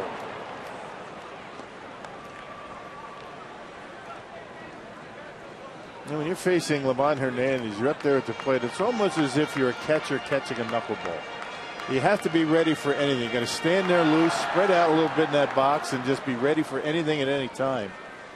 Very similar to the way you would catch a knuckleballer. And you really never feel comfortable with anything he's throwing up there because you don't know what it's going to be. Anything at any count, and he doesn't throw all that hard. And if he's that tough to catch when you know what's coming, you can imagine how tough he is to hit.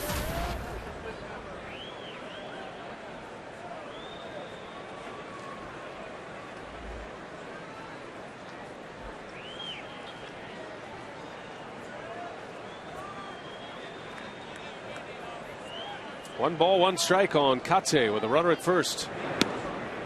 That one had a little wrinkle to it. In there for a strike, it's 1-2. Yeah, it looked like a cutter at 82 miles an hour. Well, we showed you earlier tonight that Hernandez has not thrown a pitch over 84 miles an hour. But everything has some movement to it, and he's keeping it down pretty well.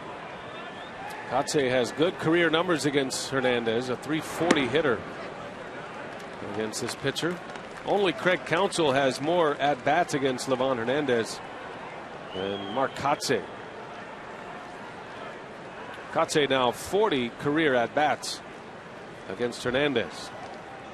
He has rarely struck out. He has rarely walked. 2-2 with McGee at first.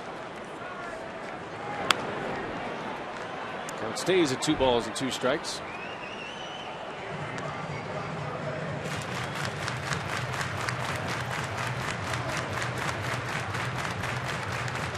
Last night the Brewers scored 11 runs on 12 hits, an 11-3 victory. After a series full of tight games against the Rockies, but a sweep of Colorado.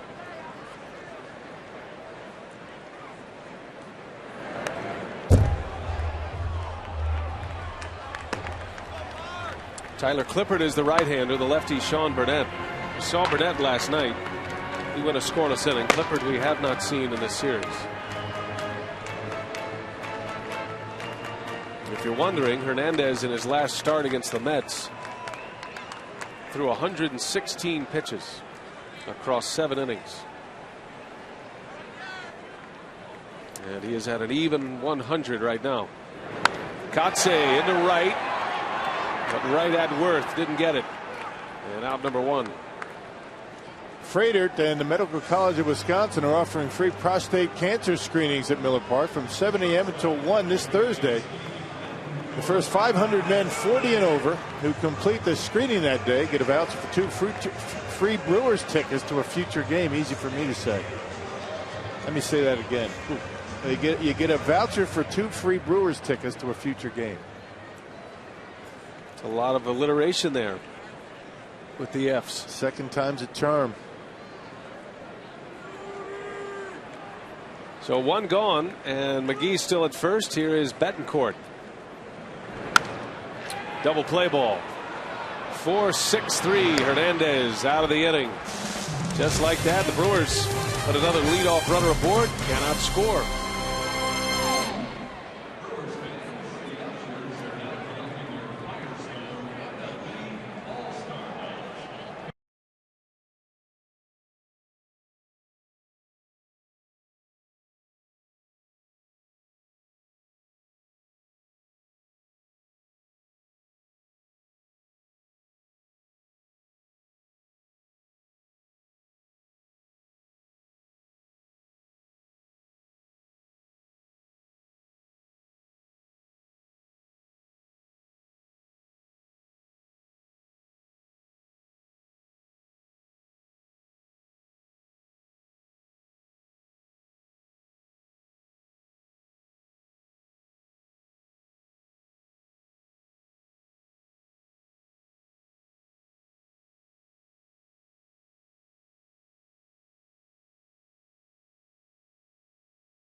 Our Toyota game summary. Bottom 1, Corey Hart did it again. His 4th homer in the last 5 at-bats. 2-run shot made it 2-zip. But the lead didn't last. Michael Morse, a grand slam in the 3rd. It was 5-2. Jonathan Lucroy in the 4th, his 5th home run of the season. That made it 6-3. Luke swinging the hot bat. But the Brewers guys still looking for that next big hit. Yep, down 3 as we head to the 7th inning. And the new pitcher for Milwaukee is Mike McClendon. Mitre did a nice job tonight. 2 2/3 scoreless, matching his longest outing of the year. And now McClendon will get his chance, trying to keep the Nationals at 6 runs and give the offense a chance to come back tonight, perhaps. Yep, got his first win of the season on Friday in that extra inning game against the Rockies. That 14-inning game. Pitched the top of the 14th, gave up a run on a couple of base hits. Overall, good work for McClendon, and the double switch has Craig Counsell at shortstop for Betancourt. Counsell will hit second in the bottom of the 7th inning. Betancourt made the last out on the double play. The series wraps up tomorrow. Zach Greinke is on the mound. Be a day game tomorrow, matinee here at Miller Park, and we're not on television tomorrow, so hope you'll make plans to come out and join us here at the stadium.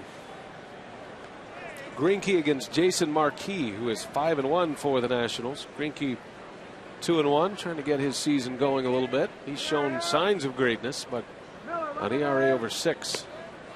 Well, just has not yet been able to put an entire game together, get his 7-8 innings. It's going to happen. He's too good of a pitcher to not do it. He's done it his whole career. That'll be in the seats. 2 balls and 2 strikes on Ian Desmond. So Greinke in the daytime tomorrow, and if the sun is out at all and the shadows creep through here, that could be a tough call for the Nationals. And by the way, there's a 100% chance of rain tomorrow. So, man, so much for the shadows. Well, we'd love to see shadows. Like Punxsutawney Phil right now. Man, yeah. Well, again, we talk about that last inning. It could be worse. McClendon strikes out Ian Desmond for the first out of the 7th. Here is our Miller Lite. What's on tap? Homestand continues throughout the weekend. Nationals tomorrow, and then Friday. The Brewers have a team off day on Thursday. Friday, the Giants are in town. What a great matchup that is on Fox Sports Wisconsin. Markham against Lincecum.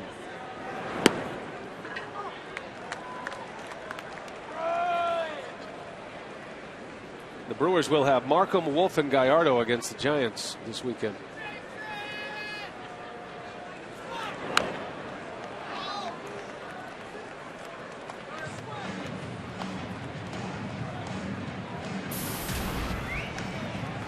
Is it really supposed to rain tomorrow again?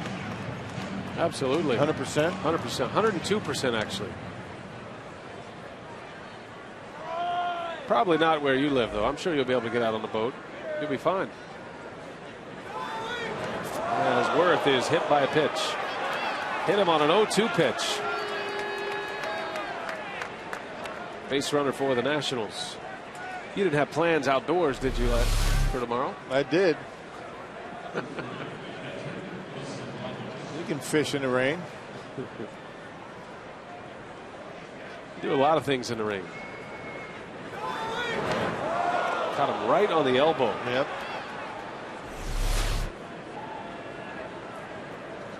So here's Ramos. It's been a busy score sheet for the Nationals today. Mitre had the first 3-up, 3-down inning. First clean inning, that was in the 6th. All 6 runs tonight for Washington, coming against Chris Narveson, the Brewers starter. But it is still a game. The Brewers hanging in there, thanks to some excellent pitching by Mitre. Yeah, this game's certainly far from over. I mean, 3 runs, nothing for the Brew Crew in this ballpark. Bullpen continues to throw up some zeros, get that Brewer offense going.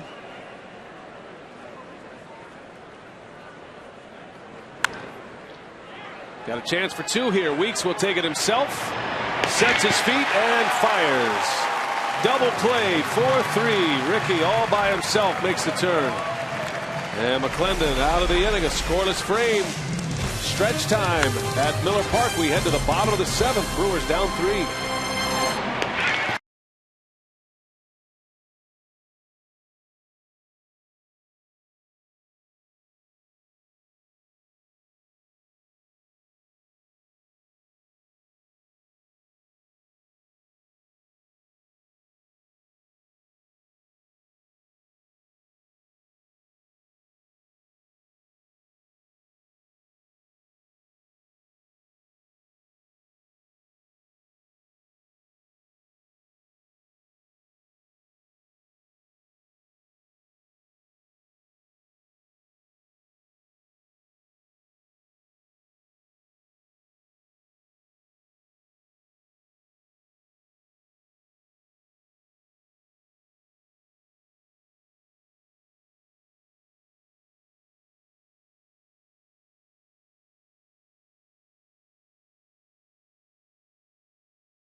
Brewers still in it as we go to the bottom of the 7th, down only 6-3. Good news, Livan Hernandez no longer in the ball game, but 6 very strong innings again against the Brewers. I don't know how he does it, but he, you know what, he throws that slow curveball. He does a nice job in really keeping the hitters off balance. He can almost lull you to sleep up there at the plate. We got the best of the Brewers back in Washington, D.C. last month for a victory. Let's see if Milwaukee come back. Pitching change here. What do you have, though, on Brewers Live postgame for our instructional? Well, we're going to do hitter's approach. We're going to show different hitters and show you their approach to the plate. All right, looking forward to that. Plus full postgame reaction as well coming up after the ball game. Brian? Hi, Craig, Davey, thank you. The final numbers on Livan Hernandez. 6 innings, gives up 3 runs. 2 of those coming in the first inning on a 2-run homer by Hart. 102 pitches. And now, as Davey mentioned, the slow, soft tossing Hernandez gives way to the power arm of Tyler Clippard. Yeah, he throws in the mid-90s with a very good changeup, a 169 earned run average, 32 punch-outs in just shy of 27 innings of work. This guy he can bring it. He's got good stuff. Winds up and fires, and compared to Hernandez, it has to look a lot faster than it is. Clippard last year averaged over 11 strikeouts per 9 innings. 11.1 strikeouts per 9 innings. That's quite a ratio for a reliever. One of the best in the league, as a matter of fact. Yeah, I mean, this bullpen for the Nationals is not bad. We saw Rodriguez yesterday. He got it up into the triple digits out of that bullpen. This group in the pen for the Nationals, a 3.17 earned run average, 120 strikeouts as a group in 136 innings. That's pretty good. Brewers down 3. Lucroy leads off. Counsell will be next. And Lucroy pops it up behind home plate. That is going to stay playable for Ramos. Out number 1.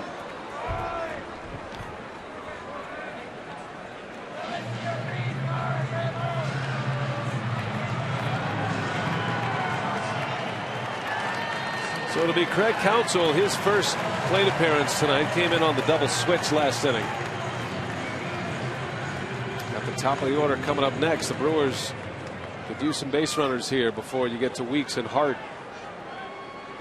Ryan Braun out of the game. He was tossed out in the 3rd inning. His 2nd career ejection.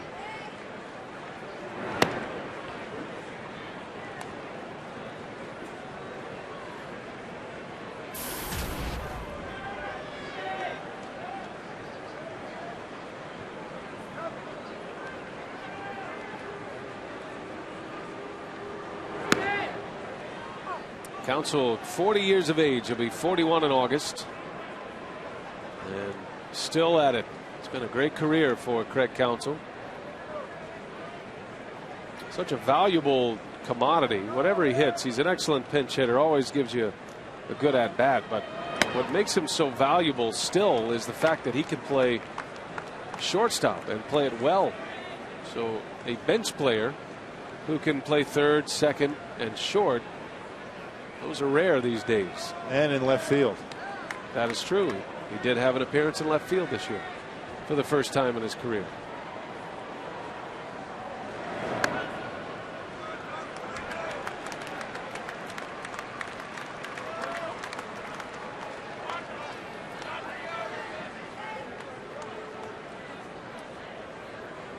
Top of the order would be next. Ricky Weeks.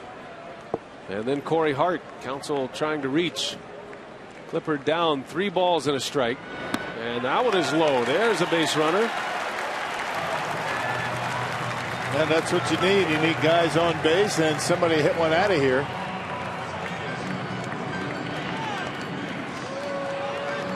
Ricky Weeks at the plate, presented by Wendy's tonight. He walked in the 1st inning. He was on when Hart went deep.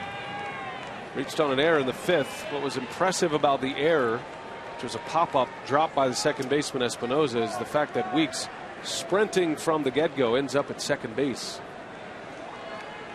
Brewers had a runner in scoring position with nobody out in the 5th and could not bring him home.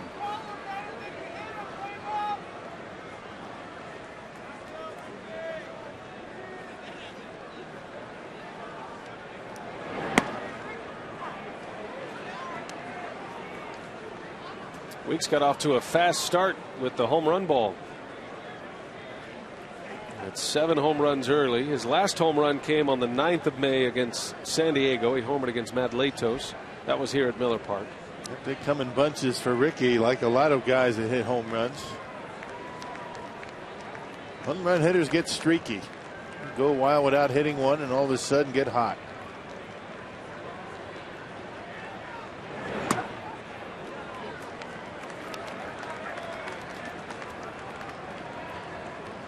Had a record-setting year last year as a second baseman. Weeks produced the most home runs, RBIs, and runs scored ever by a Brewers second baseman. 29 homers, 83 runs batted in. Gives you that great power threat in the leadoff spot. It comes into play big in spots like this. And Weeks hammers one. This is going to be way gone. A 2-run shot. Number 8 for Ricky Weeks. And it's a brand new ball game here at Miller Park. 6-5 Washington on a lightning bolt from Weeks. Yeah, it was a slider that didn't do a whole lot. Right down the middle of the plate. Nice short stroke for Ricky. 3rd home run for the Crew tonight. There it is, a hanging slider from Tyler Clippard, and as a no doubter. Well, 4 home runs yesterday, 3 home runs tonight, and now the Brewers are on a roll, hitting the long ball at Miller Park. Our Jimmy John's delivery of the game. It's a 1-run game. 3rd home run, Hart, Lucroy, and Weeks, and now Corey Batts with 1 out. Well, that ball was blistered by Ricky Weeks. He can hit some of the most impressive home runs, whether they be line drives that just clear the wall or the majestic home runs that go deep into the bleachers out there like that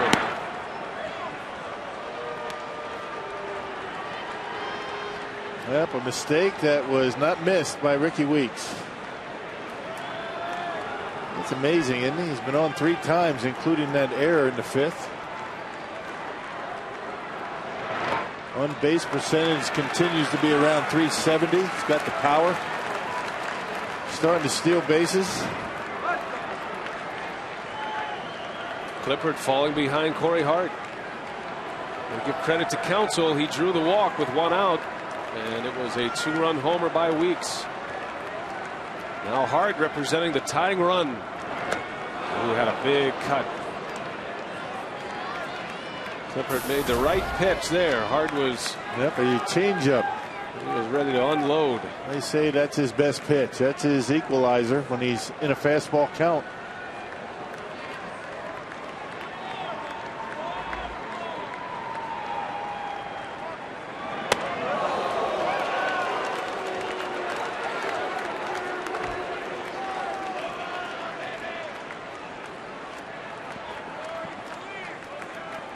Hart hit 4 home runs in a 5 at-bat span. After that 2-run homer in the 1st. The 3-2 and a shot. Oh, caught by Morse. Great play, diving to his glove side. Everything he's hitting is right on the button. He lined out his last time up. Yes, he did. Boy, that's a nice approach by Corey Hart. Hitting a line drive to first. Yeah, Michael Morse, an outfielder by trade, making a nice reaction play to make the play. Home Depot doing more on defense. Morse in good position, able to make the play. That would have been a double at least down that right field line. Instead, it's the 2nd out on a good play from Morse. Taking over at first base for the injured Adam LaRoche, out with a shoulder injury. Morse had the grand slam in the 3rd inning. Big 4-run 3rd inning for Washington. 6-5 ball game. The Brewers been able to chip away Gomez takes a strike. Former Brewer Todd Coffey anxious for a sprint into Miller Park once again. Sean Burnett, the left-hander. Fielders coming up next.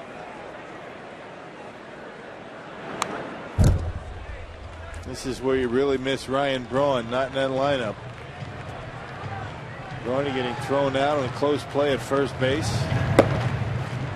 Too valuable of an offensive player to get thrown out of games. He's got to figure out a way to stay. That was back in the third. Gomez in his spot in the batting order. The 0-2. Ball and 2 strikes, high and tight. Sometimes it's very difficult to control your emotions, but when you're as valuable an asset as Ryan Braun, you've got to figure out a way. 2 outs. And the 1-2 to Gomez. Got him. Gomez strikes out. Inning over, but Ricky Weeks has tightened it up here at Miller Park tonight. A booming home run to left center. Number 8 of the year for Weeks, and it's a 6-5 game.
Tomorrow's forecast with the Nationals at the Brewers. As we wrap up this 3-game series at Miller Park, well, we are expecting some wet weather, rain and drizzle and cool temperatures. First pitch around 48 degrees. Sounds awesome, Ava. It'll be perfect inside Miller Park with the roof closed again.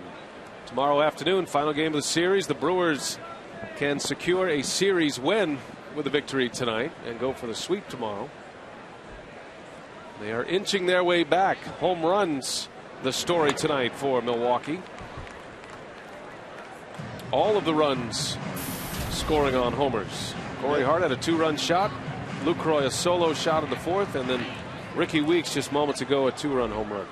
Yeah, Brewers now with 53 home runs, only 2 behind the Reds for the National League lead in homers.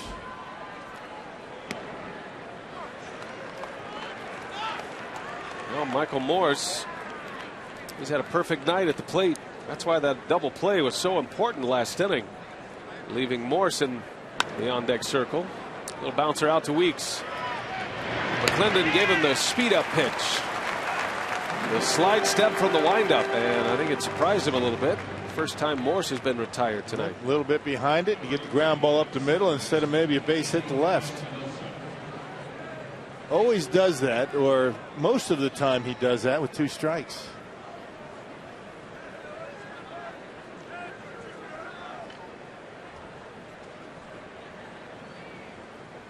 So 1 gone.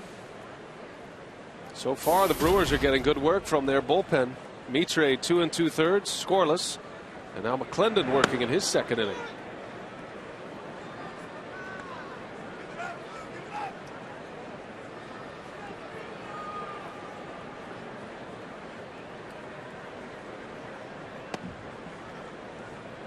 By the way, the Reds tonight, without a home run, they scored 3 runs in the 9th inning, though, and they beat the Phillies 6-3. Cordero notched his 9th save. That one's hit high in the air, center field, over is Gomez, and he's got it for the out. 2 outs.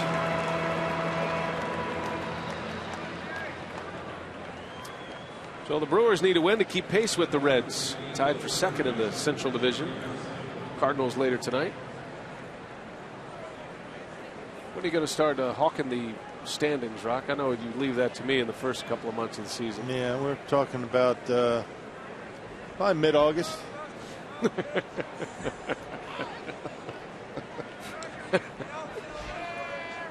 right, well, I'll let you know if there is cause for concern. Right, well, I'll know that.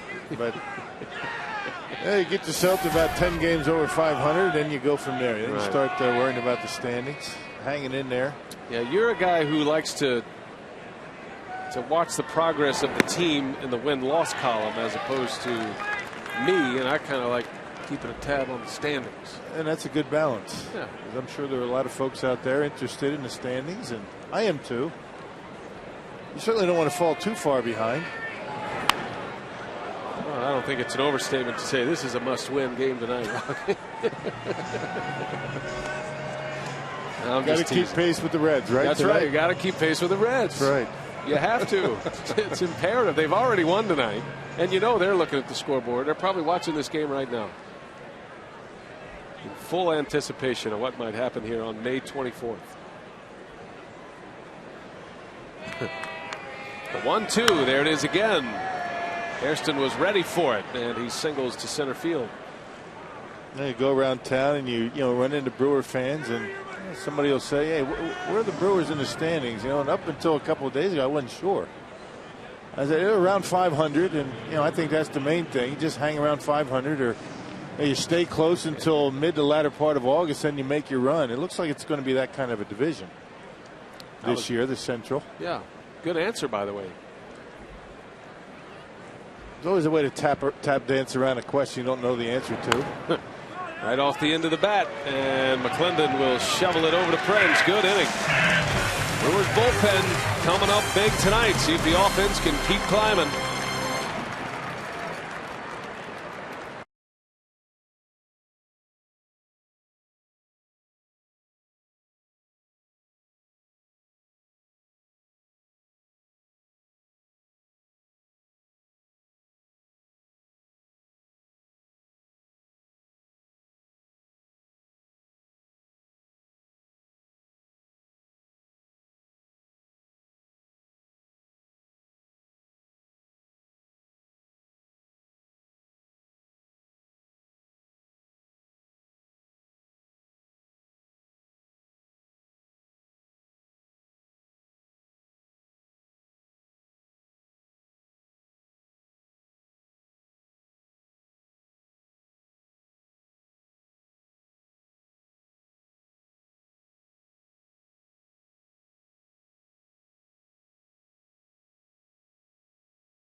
Milwaukee trying to mount the comeback and come all the way back after a 2-run homer from Weeks.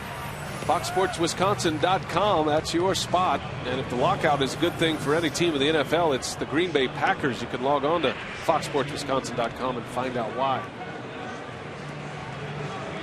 Game 2 of this 3-game series, and a new pitcher, Sean Burnett. Tough left-hander out of the Nationals bullpen. He'll match up against Prince Fielder, then McGee, and then Kotze. So a couple of left-handers coming up in the next 3 batters.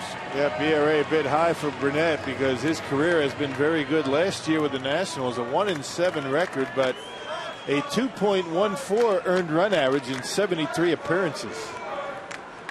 All 5 runs courtesy of the home run ball tonight for Milwaukee. 3 more homers tonight. Last night the Brewers hit 4. Fielder had 1 in the first, his 11th of the year. It was 6-2 at one point. Now 6-5 in the bottom of the 8th. Fielder gets sawed off. Hairston throws on the run in time. Fielder retired. It's not been a good matchup for Prince Fielder, the left-hander Sean Burnett. 2 for 9 for Prince, now 2 for 10. But hey, Burnett doing a good job using that fastball in on the hands of Prince Fielder. You don't see too many left-handers do that to Prince. It's basically sliders away. But Sean Burnett able to come in on him and jam him. Well, interesting here. Jim Riggleman is going to make a double switch, and instead of trying to get Burnett through Casey McGee to face Kotze, back to the bullpen he goes. So Burnett faces 1 batter. He retires Fielder. We'll take a break, a pitching change. We'll set up the new hurler when we come back.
Showcases the ultimate in outdoor programming every Saturday and Sunday morning.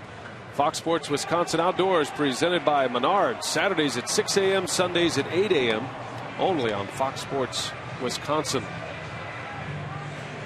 So 1 gone, 1 out here in the 8th inning. Brewers down to their last 5 outs, down a run. And the new pitcher is the hard-throwing Henry Rodriguez to face Casey McGee. Yeah, we saw him in last night's ball game. He got his fastball up as high as 101 miles an hour last night. 14 strikeouts in 10 innings. That covers 8 games so far for Rodriguez. So you got a great fastball pitcher and a great fastball hitter as Alex Cora comes in on the double switch at third base. Hairston is out. Brewers down a run. McGee takes one off the plate. Kotze would be next.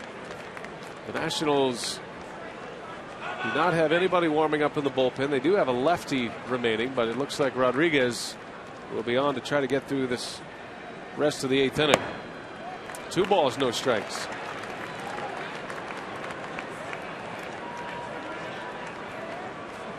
Dale Swaim refers to Casey McGee as the best fastball hitter on the team. Yeah, when he's looking for it, not too many can throw it by him. That will be put to the test right here. 99 miles an hour. McGee's tendency against big fastball pitchers is to use the opposite field. Spread out in the box. Speaking of approaches at the plate that Davey was referencing, an approach that McGee adopted in AAA when he was in the Cubs organization. Oh, there was power on power right there. 2-2 the count. And that was down in the area where you can get a bat on it, down in the zone a little bit. Easier to get to a big fastball down than it is upstairs.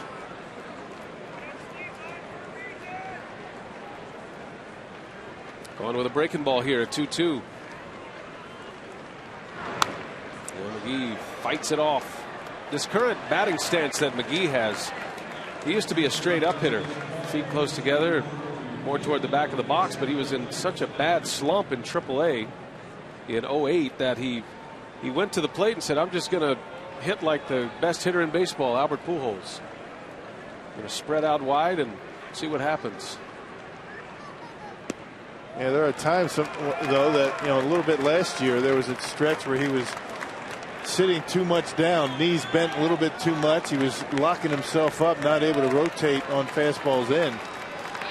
Dale got him to stand up just a little bit more and got himself back to normal. Had a great year last year. He's worked it full, 3-2. And a fastball right field, slicing away from Wirth. That's a base hit. Wirth has a great arm. McGee will not challenge. And a good call by Casey McGee. 100 miles an hour, and Casey McGee able to hit a bullet down the right field line. You've got to be a good fastball hitter to catch up to 100 miles an hour. But again, it's down in the zone, a lot easier to get to. Much quicker stroke. You don't have to be as quick on a ball down as you do upstairs, and Casey able to slice it down the right field line for the tying run on first base. It's a good play by Wirth. Keeps McGee to a single. And it was impressive how McGee got the count full to 3-2. Now Kotsay. Rodriguez threw him a couple of wicked sliders. And then McGee fouled off and then laid off and finally got the fastball he could handle.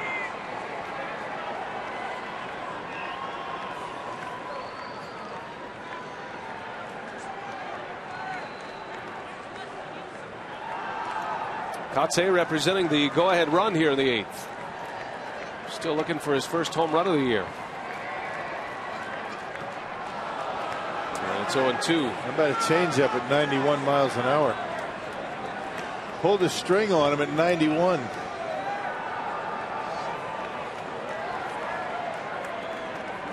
You ever seen a 91 mile an hour changeup? I haven't. Can't say that I have. But it is 10 miles an hour slower than his best fastball, so I guess he's right where he wants to be. Changing speeds.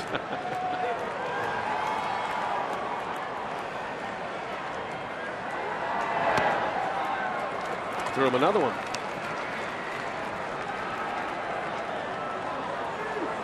Kotsay getting the start in center field tonight. You got Brandon Boggs next in the pitcher spot.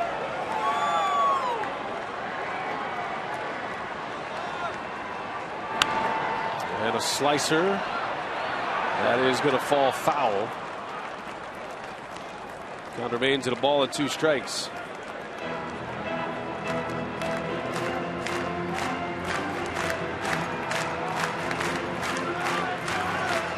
Big spot. Can the Brewers come all the way back? They have the tying run on. It was 6-2 at one point after 3.5 today. Now 6-5.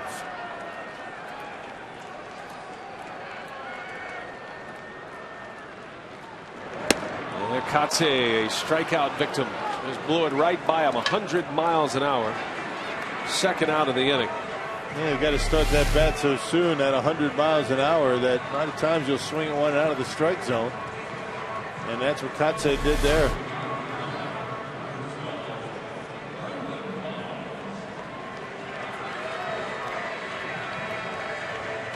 Jim Riggleman, who probably makes more trips to the mound by a manager without a pitching change.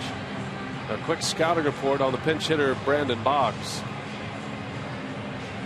Riggleman is active in that regard. So Renicky is going to take a shot at it. Boggs has some power. He's switch hitter. 2 outs in the inning. Boggs is 1 for 11 as a pinch hitter this year.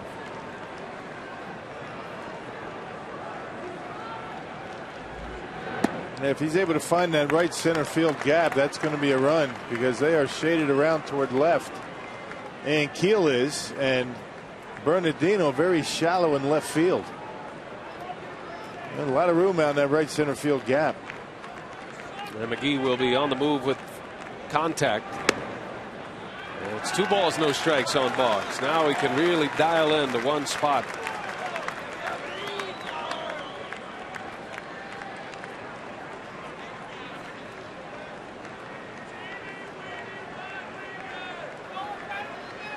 Two and 0 to Boggs. Go ahead, run at the plate. 3 balls, no strikes.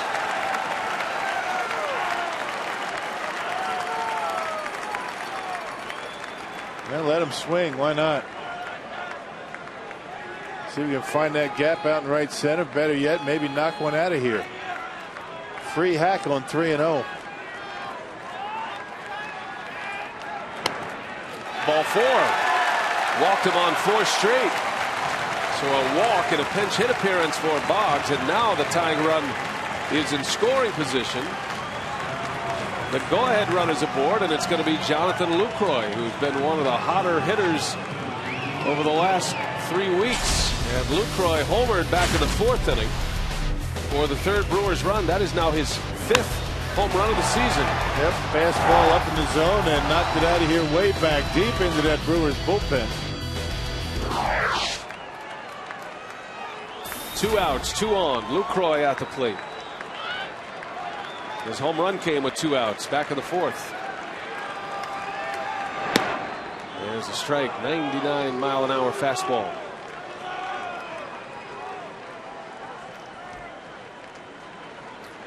Washington, strong arms in the outfield, especially in center field and in right field with Ankiel and Worth.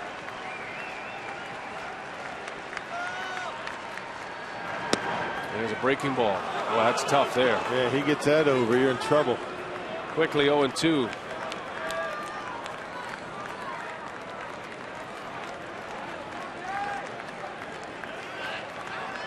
Rodriguez in the driver's seat now.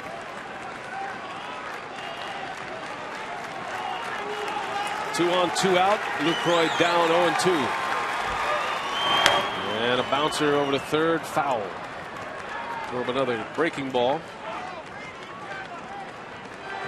Still looking for their first hit of the night with runners in scoring position. Haven't really needed it tonight. All the runs have come via the home run ball.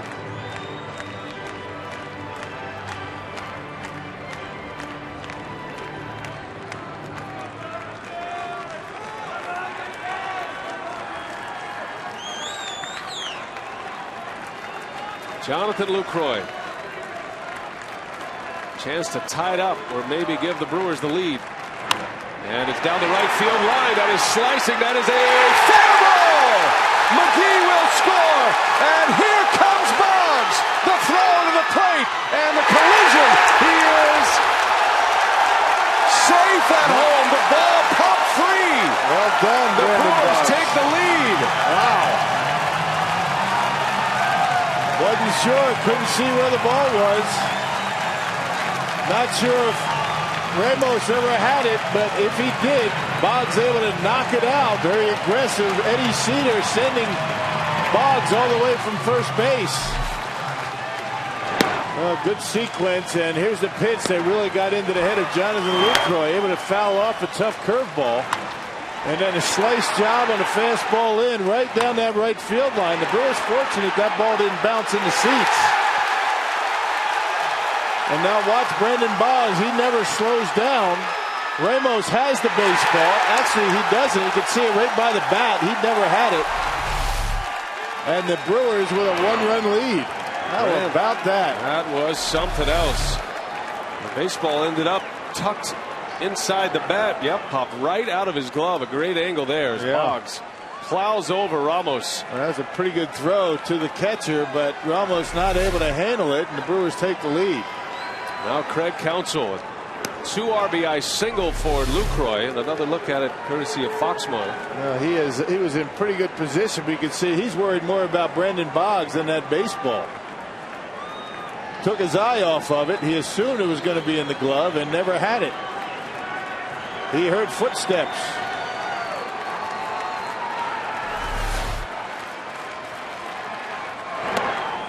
And now Rodriguez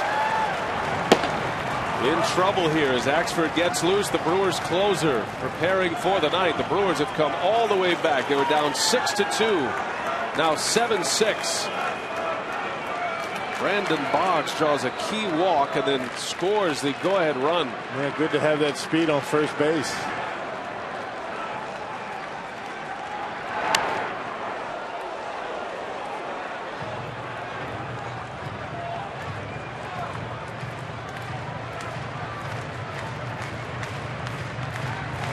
What a comeback tonight.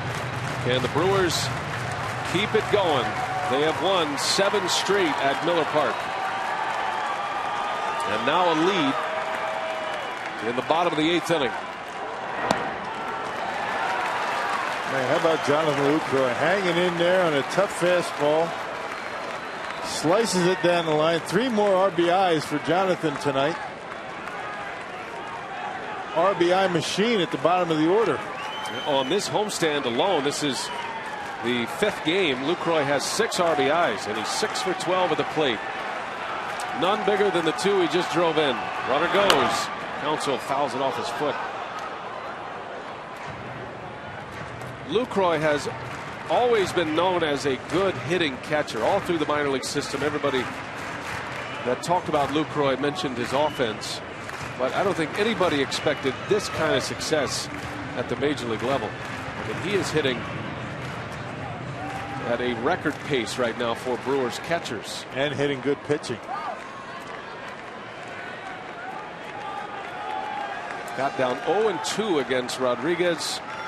Comes up with a flared single and 2 RBIs to give the Crew the lead. Counsell strikes out. The inning is over, but damage done. And now the Axeman cometh. This would be something if the Brewers could pull this one out tonight. They are 3 outs away.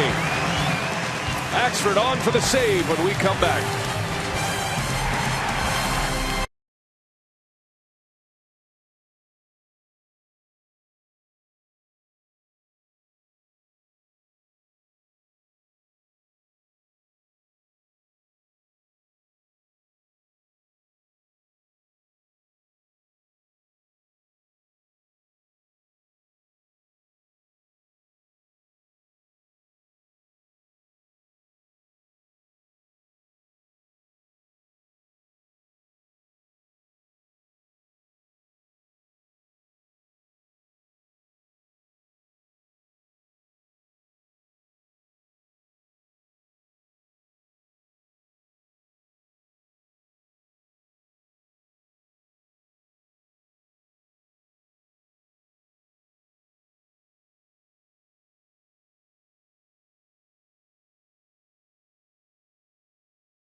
What a ball game tonight. The Brewers have come all the way back. They were down 6-2 after 3.5 innings. and chipped away until Jonathan Lucroy delivers a 2 RBI single with 2 outs and 2 strikes in the 8th inning. And now it's 7-6. John Axford on to try to save number 13. And he'll face Lance Nix leading off, the pinch hitter here in the 9th inning. Top of the order coming up next.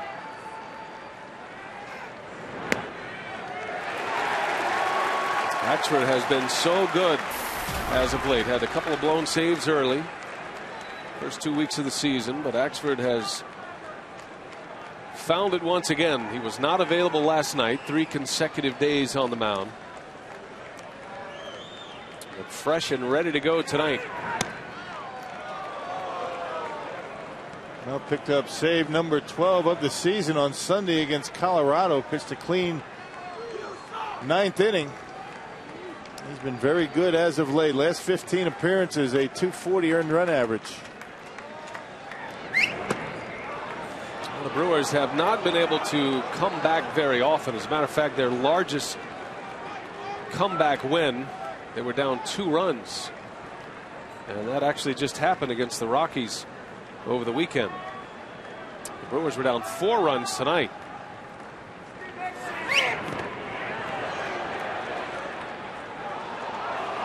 I say checked his swing, so the count is 3 balls and a strike on Nix. The Brewers have not been 3 games over 500 this season. They have a chance to do that tonight with 3 more outs. Ryan, how good has the Brewers bullpen been today? Middle relievers outstanding in this ball game. Mitre went 2 2/3. McClendon with 2 scoreless innings. And right now McClendon is in line for the victory. Narveson taken off the hook. Yeah, he deserved that, as well as he's pitched and hadn't been able to pick up a win.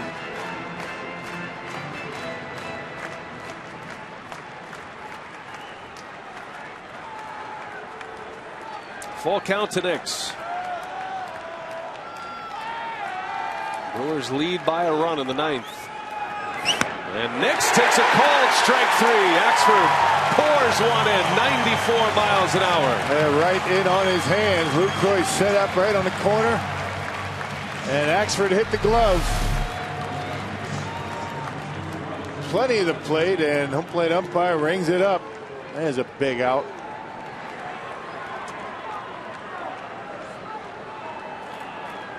A punch out for Axford. Top of the order now. Roger Bernardino. The guy you're trying to avoid is Jason Worth. If he hits in this game, in this inning, he will represent the go-ahead run. And that's the big bat in this lineup right now. 0-2. Curveball from Bernardino.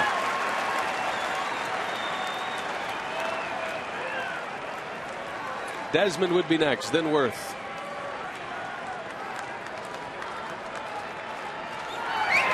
Got him. That was a clinic. As Axford carves up Roger Bernardino. Out number 2, strikeout number 2. And well located, those 2 curveballs down in the dirt. Lucroy blocks it and makes the tag for the out. Boy, good command of that curveball. Kept it down. Nationals down to their last out. On a night they finally get some offense. They've actually out-hit the Brewers tonight. They are still a run down. 2 outs, 9th inning. And Desmond takes a strike. 96-mile-an-hour fastball. Jonathan Lucroy at this point, our Menards player of the game. A home run, a 2 RBI single that put the Brewers ahead. 0-2.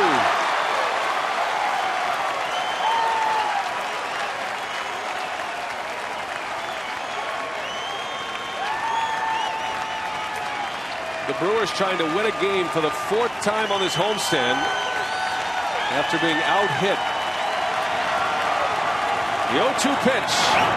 And he goes. Lucroy has it get away, and Desmond will reach. That'll be a strikeout and a wild pitch. And the Nationals are still breathing here in the 9th inning, and that's going to get Worth to the plate now. Ho-Chunk texts the broadcast tonight. Mark and Madison, do players get fined or suspended when they get ejected from a game? And it's possible, not all the time, but the league makes those decisions. Referencing the Ryan Braun ejection back in the 3rd. No, that block for Lucroy, that was a tough block. That pitch wasn't even close. I mean, nowhere near home plate. But Desmond went for it anyway. And check out this pitch. That ball just came back on him. I guess it was closer than it looked initially. Now here's Worth. And this is the last guy that Axford wanted to face in a spot like this. He is the Nationals' best power threat. Their 3-hole hitter. On base 3 times tonight. 3 strikeouts for Axford. And a line drive, center field, base hit. Tying run at second now as Worth delivers a single. Now you open the door for any big league team and you're asking for trouble. You know, the ball got by Lucroy, extended the inning, and Worth able to handle a fastball up and in. Centers on it and a bullet into center field.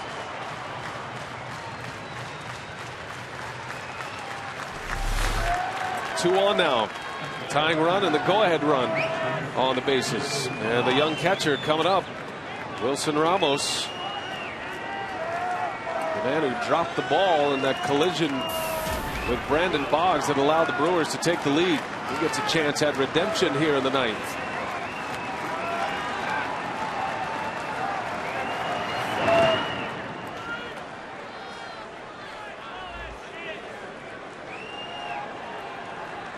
Desmond struck out, reaches on a wild pitch. Worth the single.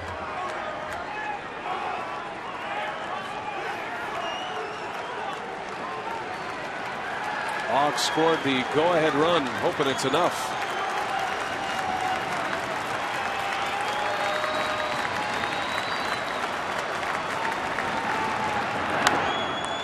Ball and a strike. Yeah, good cut on a high fastball. Ramos has had a tough time on the breaking ball this entire series. Axford has a good one tonight.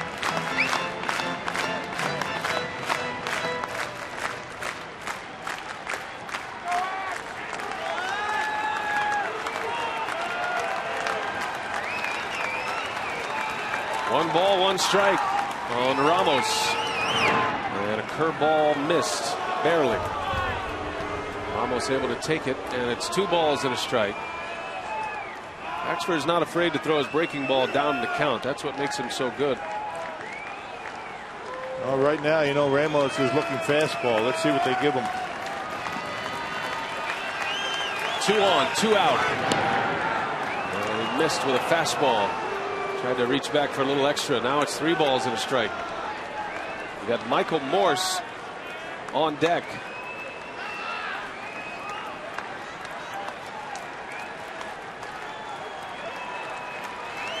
He hit a grand slam earlier tonight and has 3 hits.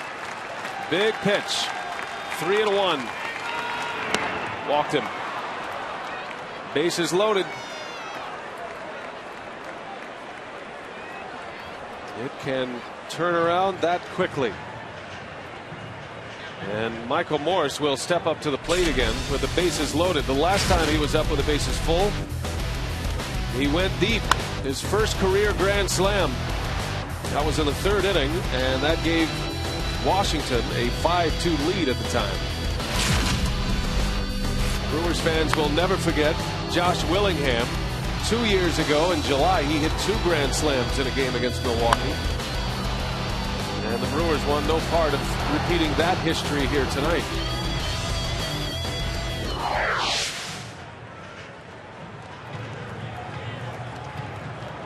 So that's the backdrop for this at-bat with Michael Morse. Well, good conversation with Rick Kranitz and John Axford, maybe just to calm him down a little bit. Got to be careful early fastballs to this right-handed hitter. Morse has homered the last 2 games. But a free swinger at the plate. It's a guy who strikes out a lot as well. And a curveball strike, a beauty, buckled his knees. That'll get into his head, no doubt. That first pitch curveball, first strike. Remember, Axford struck out the side. It struck out Desmond, but it was a wild pitch. It got away from Lucroy. And that has kept the inning alive.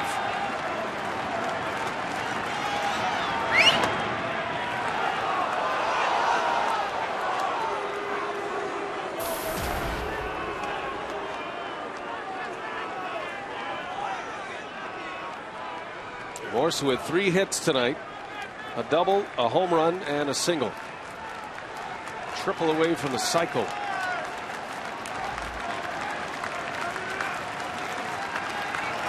Bases loaded, 2 outs. Here's the 1-1 in the air. This looks playable. Corey Hart is over. Fair territory. That is your ball game. And that right there is a signature win for the Milwaukee Brewers. A comeback win tonight, down 4. After 3.5, they win it 7-6. What a night tonight at Miller Park. 7-6 the final. McClendon wins it. Axford is 13th save. Much more still to come on this game. Craig Kashawn, what do you have coming up on Brewers Live? Well, Brian, what a